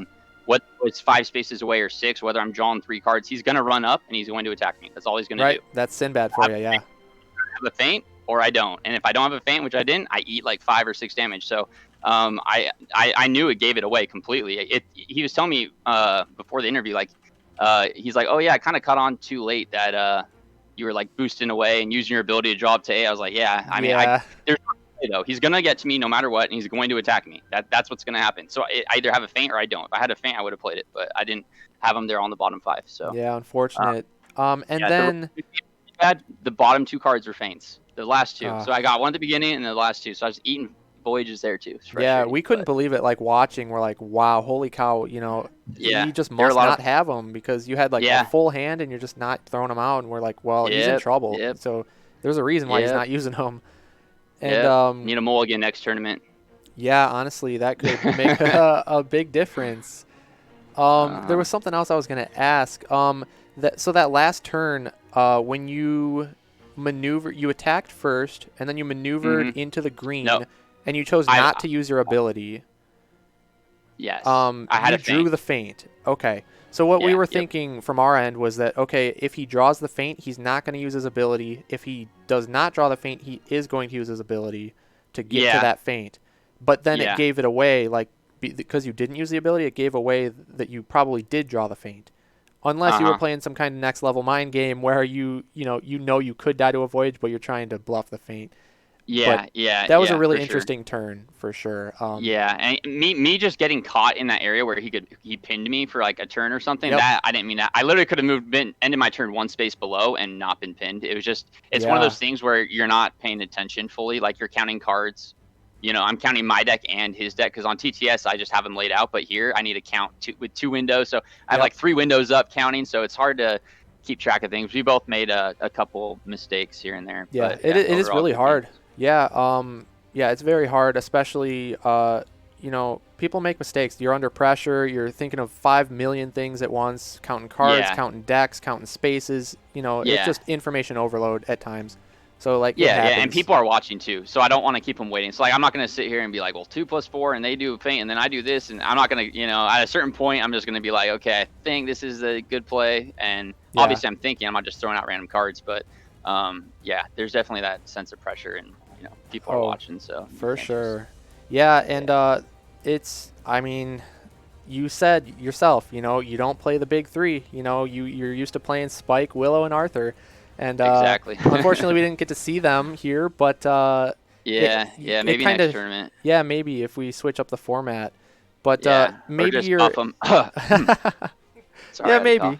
But maybe I wonder if that inexperience with Bigfoot, you never play him, so like I wonder if that made any difference. Like you still played really well, but I wonder. Yeah, I mean, it can be said about that. Any matchup, I guess. Like if you have never done it, like best of ones, you see how to do it next game. I still think I wouldn't have attacked Porter. I don't know. I think this game mainly came down to just me not drawing my feints and then being the bottom 5, me having to overdraw. There's so many opportunities where he was at 8 health. I was at like 12 or 14. I was literally just gonna run to him and attack him every turn. But then I didn't draw any feints, and he had like 4 voyages, and I'm like, if I run to him and end my turn and he attacks me twice with 2 voyages and I have no feints, my only defense was a momentous shift. I lost the game right there. So it was just, I don't know, mulligan.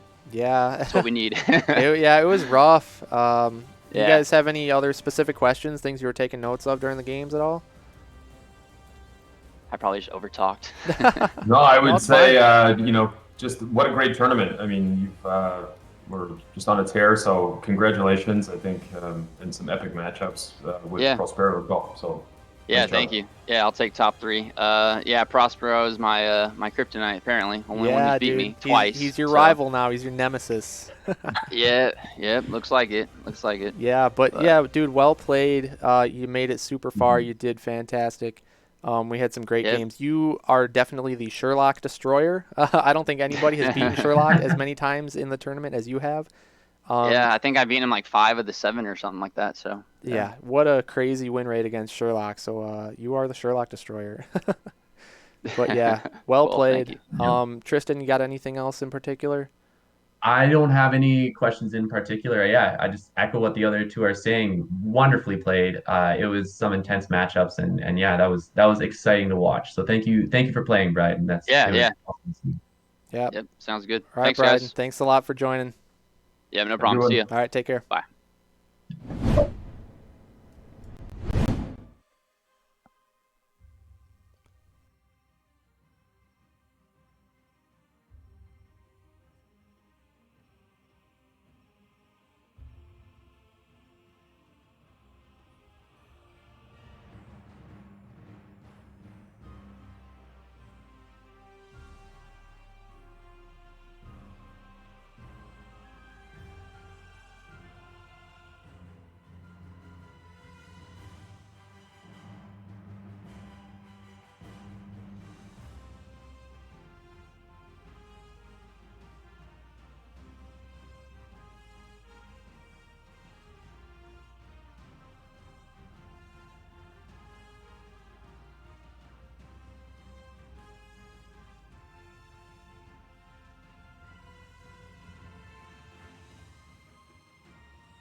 All right, everybody, welcome back. We have Prospero with us yet again, fresh off a win this time against Bryden. Yet again, they faced off earlier in the bracket, and Prospero knocked Bryden into losers.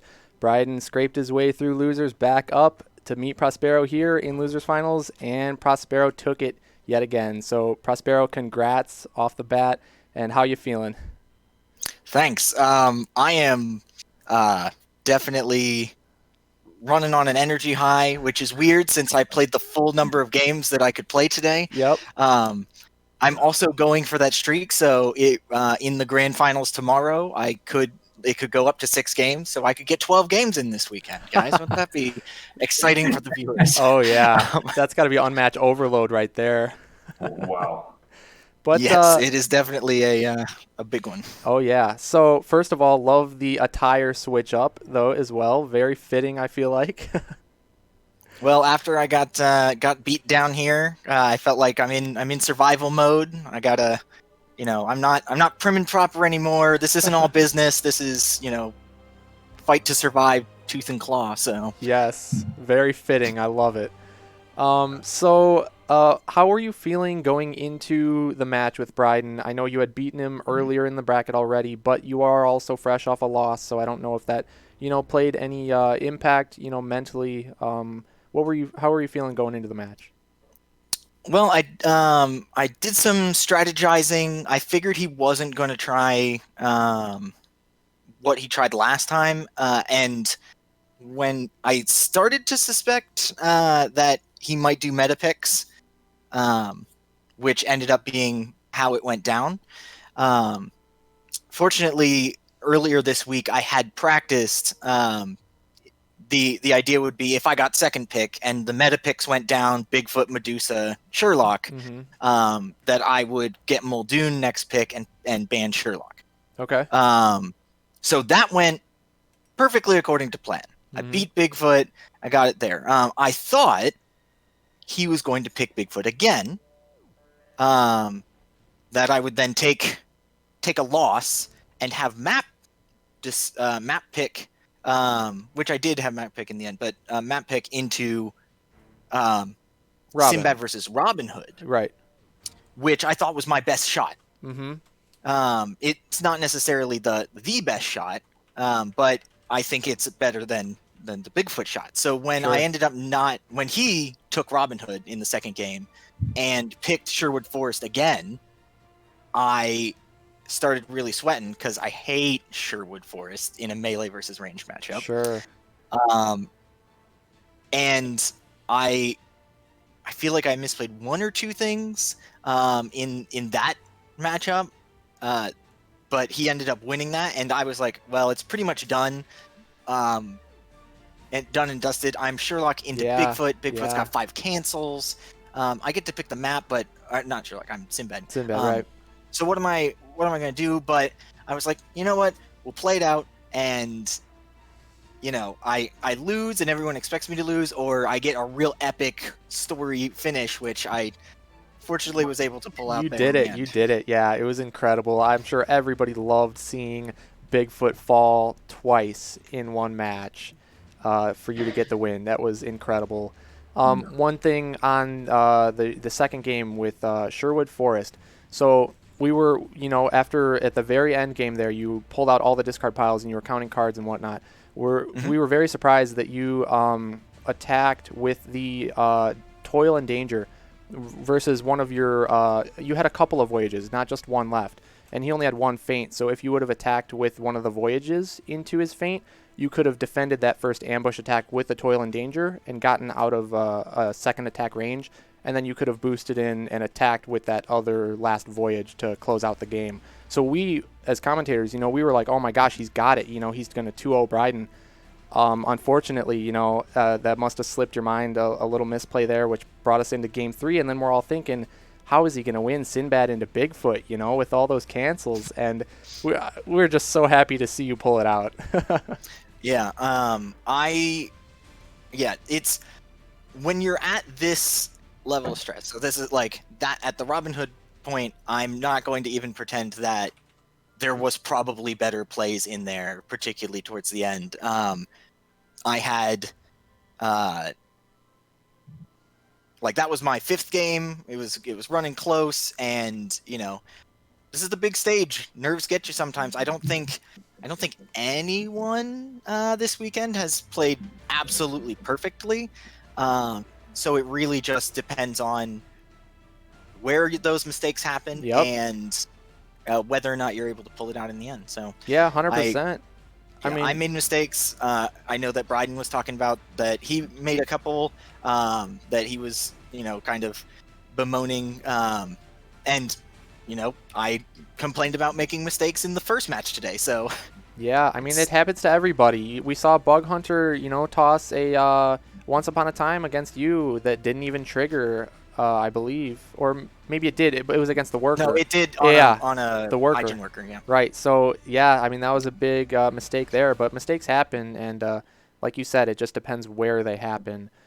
So we literally we're talking about because you had lost that Sinbad Robin matchup in fatigue, and we were like, okay, so he may have lost in fatigue in the game and in real life. Like that may have been the downfall that made the misplay, was just that overload from playing so many games, and just you have 5 million things going through your head at once, counting cards, counting decks, counting spaces. So it's just a lot of info to process.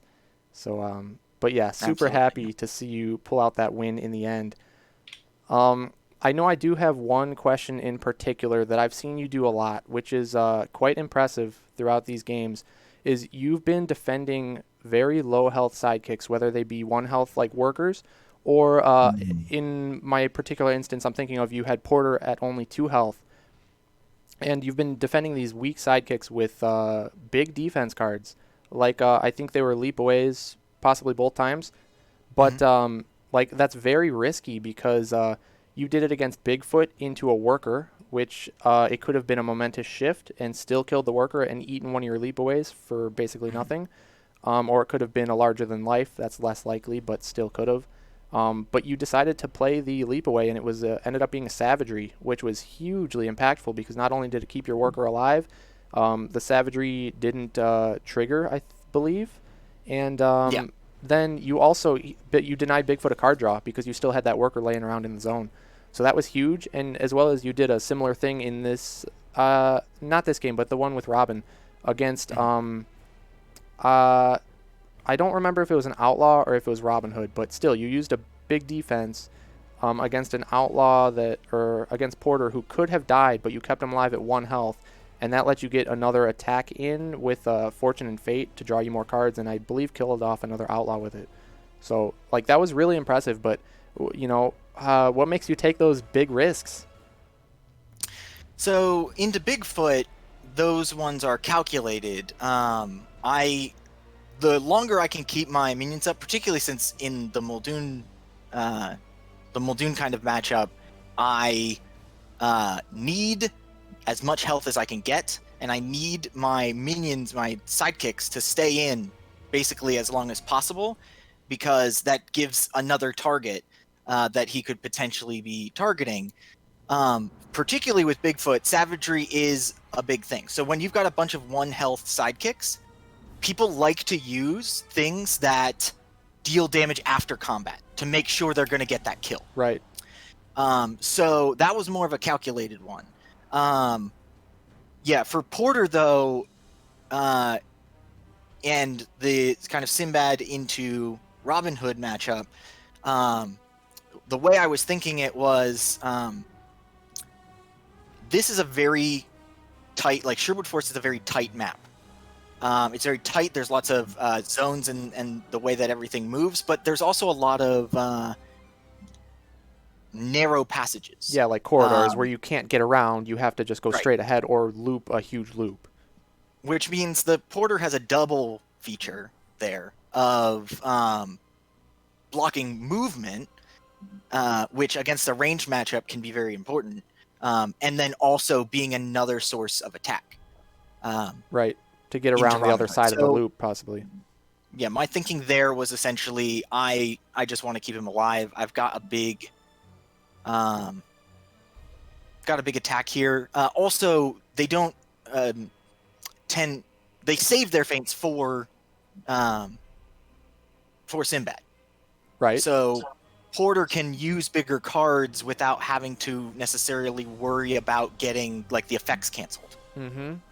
Right, like with a commanding impact. That was great. You did that against Bigfoot in your 3rd game. You hit, I believe it was an imagination with the commanding impact. That was just perfect. Yes, and I was happy about that because I didn't want to draw a card. Exactly. Yeah, that was perfect.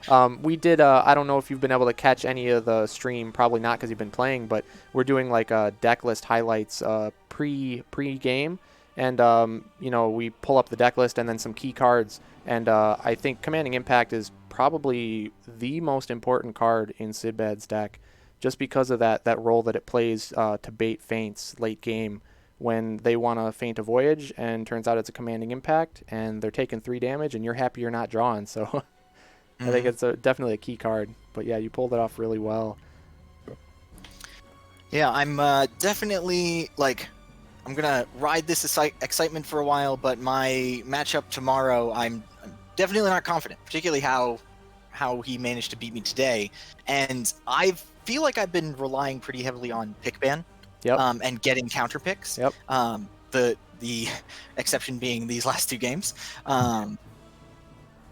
And in a situation where you're picking 5, banning 2, and you've got 4 and 4 heroes, and then you're blind picking those heroes, I'm assuming, it's going to be very difficult to get counter picks Right. in there. So you kind of have to more go generally good. So like, I can't let Bigfoot through. Right. That's like, I can't really, like, I feel like I'd do better into Sherlock In general. just in general, because I'm not going to be able to guarantee I get the Muldoon into him. Right, exactly. But seeing, you've shown you can beat him with Sinbad too, so who knows? But go ahead, Frank. Oh, sorry. I was going to ask about that. We were discussing, you had all the picks in front of you, and you picked Sinbad as your very last hero. What was your thought process on that? My thought process there was, I didn't have, like,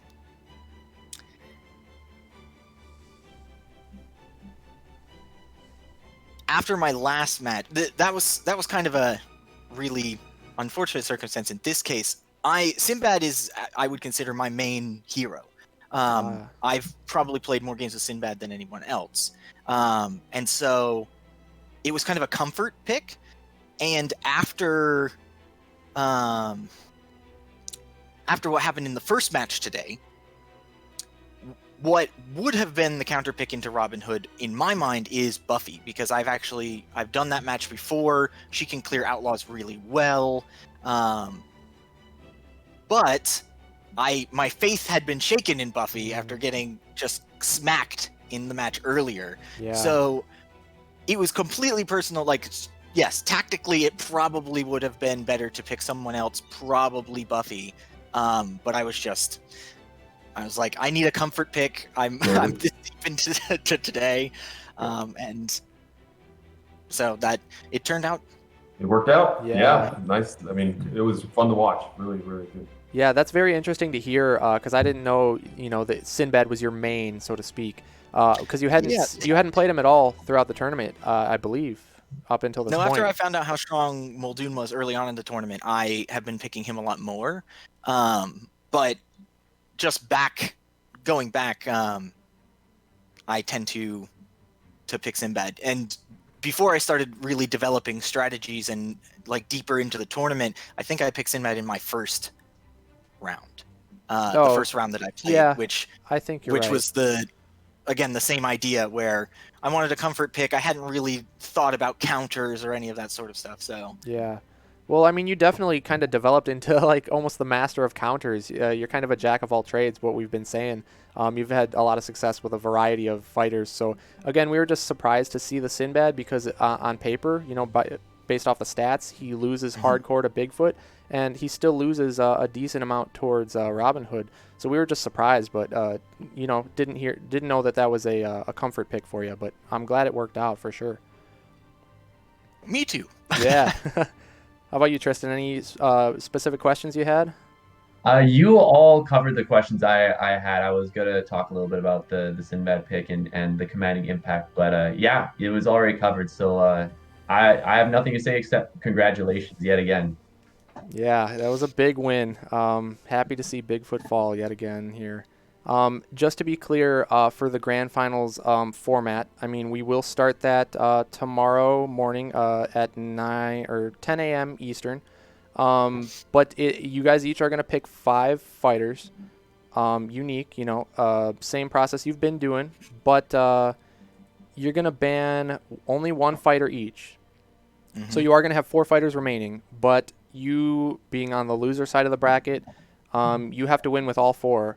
Bug only has to win with 3 out of the 4. Yeah, so you are fighting an uphill battle, but we've seen you do miraculous things so far. So let's hope we can get one more of those for an awesome grand finals.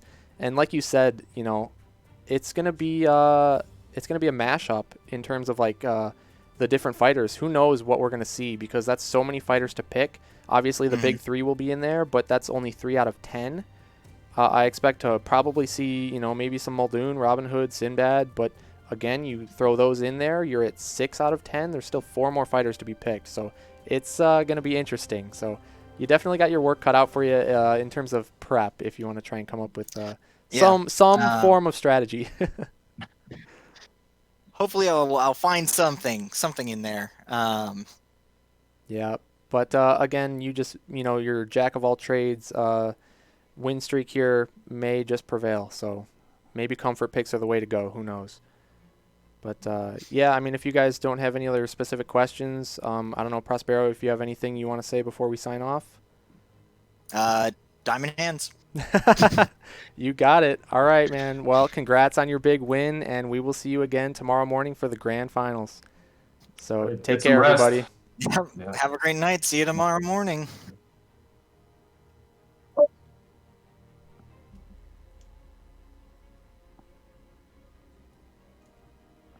All right, so everyone, that was the wrap up with Prospero. That concludes day 1 of the finals weekend. We're going to have a big match tomorrow again.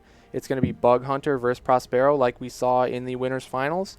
It is going to be I want to call it best of 5 or 7. It's kind of a weird format, but we're going to have a minimum of 3 games and a maximum of 6. So we'll see how it ends up, but it's going to be a lot of quality Unmatched tomorrow, so make sure you're there tomorrow morning at 10 a.m. Eastern. We'll start, and it's going to be some great games. And yeah, I also wanted to thank, again, just wrapping up here, thanks to Restoration. If you haven't played Unmatched before, definitely recommend giving it a try. It's a ton of fun. It is quite complex at this competitive level, but it's also very easy just to, jump in and play a quick couple of games. They only last maybe 20 to 30 minutes if you're just playing casually. It's a ton of fun, super easy to learn. There's only a couple things you got to learn before you jump in. And it's just fun discovering, all the new things you can do with each deck as you play. So there's a ton of content, a ton more on the way. We're going to be seeing some Marvel releases coming for Unmatched throughout the year. I believe 12 Marvel fighters, so that's a lot more fighters, as well as some unlicensed characters as well that have not been announced. But there's a lot more coming, so thanks to Restoration for making such an amazing game that we all love. Thank you for supporting our tournament. Thanks to Vorpal for supporting us as well and providing this great platform to stream these finals here. And thanks to 645 Development for being the man behind the magic in this stream. He's done an incredible job, put tons of work into it. If you like what you see, consider giving him a tip. There should be a link on our Twitch page for that. And then thanks to all the players for participating, because this tournament wouldn't be anything without them. So thanks to everybody who joined in and has been a part of this tournament in whatever form. Thanks to you guys, Frank and Tristan, for commentating with me. You've done an excellent job. I think everybody is very pleased with how this is all turning out. Thanks for having me. Likewise, and congratulations on a great day 1. This is a really exciting event. Day 1, I mean, back to you, John. This has been a months-long process, and I can tell you, as a member of the community, that we're all super grateful for all the hard work that you've put into this as well. So thank you, and it was a pleasure to be here. Yeah, you're welcome. Likewise, yeah. Thank you, John. And there are a couple others who are running the tournament who ran it overall. And yeah, I want to say thank you to all of you who are heading this thing up. It was a blast to be a part of, just as a commentator, as someone who was in the tournament earlier. It's everyone in the community, whether you're someone who's leading or just participating, this is such a special group that has been cultivated, a great community And so yeah, thank you all for creating that space. It's awesome to be a part of. Yeah, you're welcome. You know, it's a pleasure to set this up and be part of such a great community. The other organizers were Joshua Tan and Gary McCarthy. Joshua was commentating with me earlier in the winners finals, and I believe he will be again tomorrow for the grand finals. But he wasn't able to make it for this match.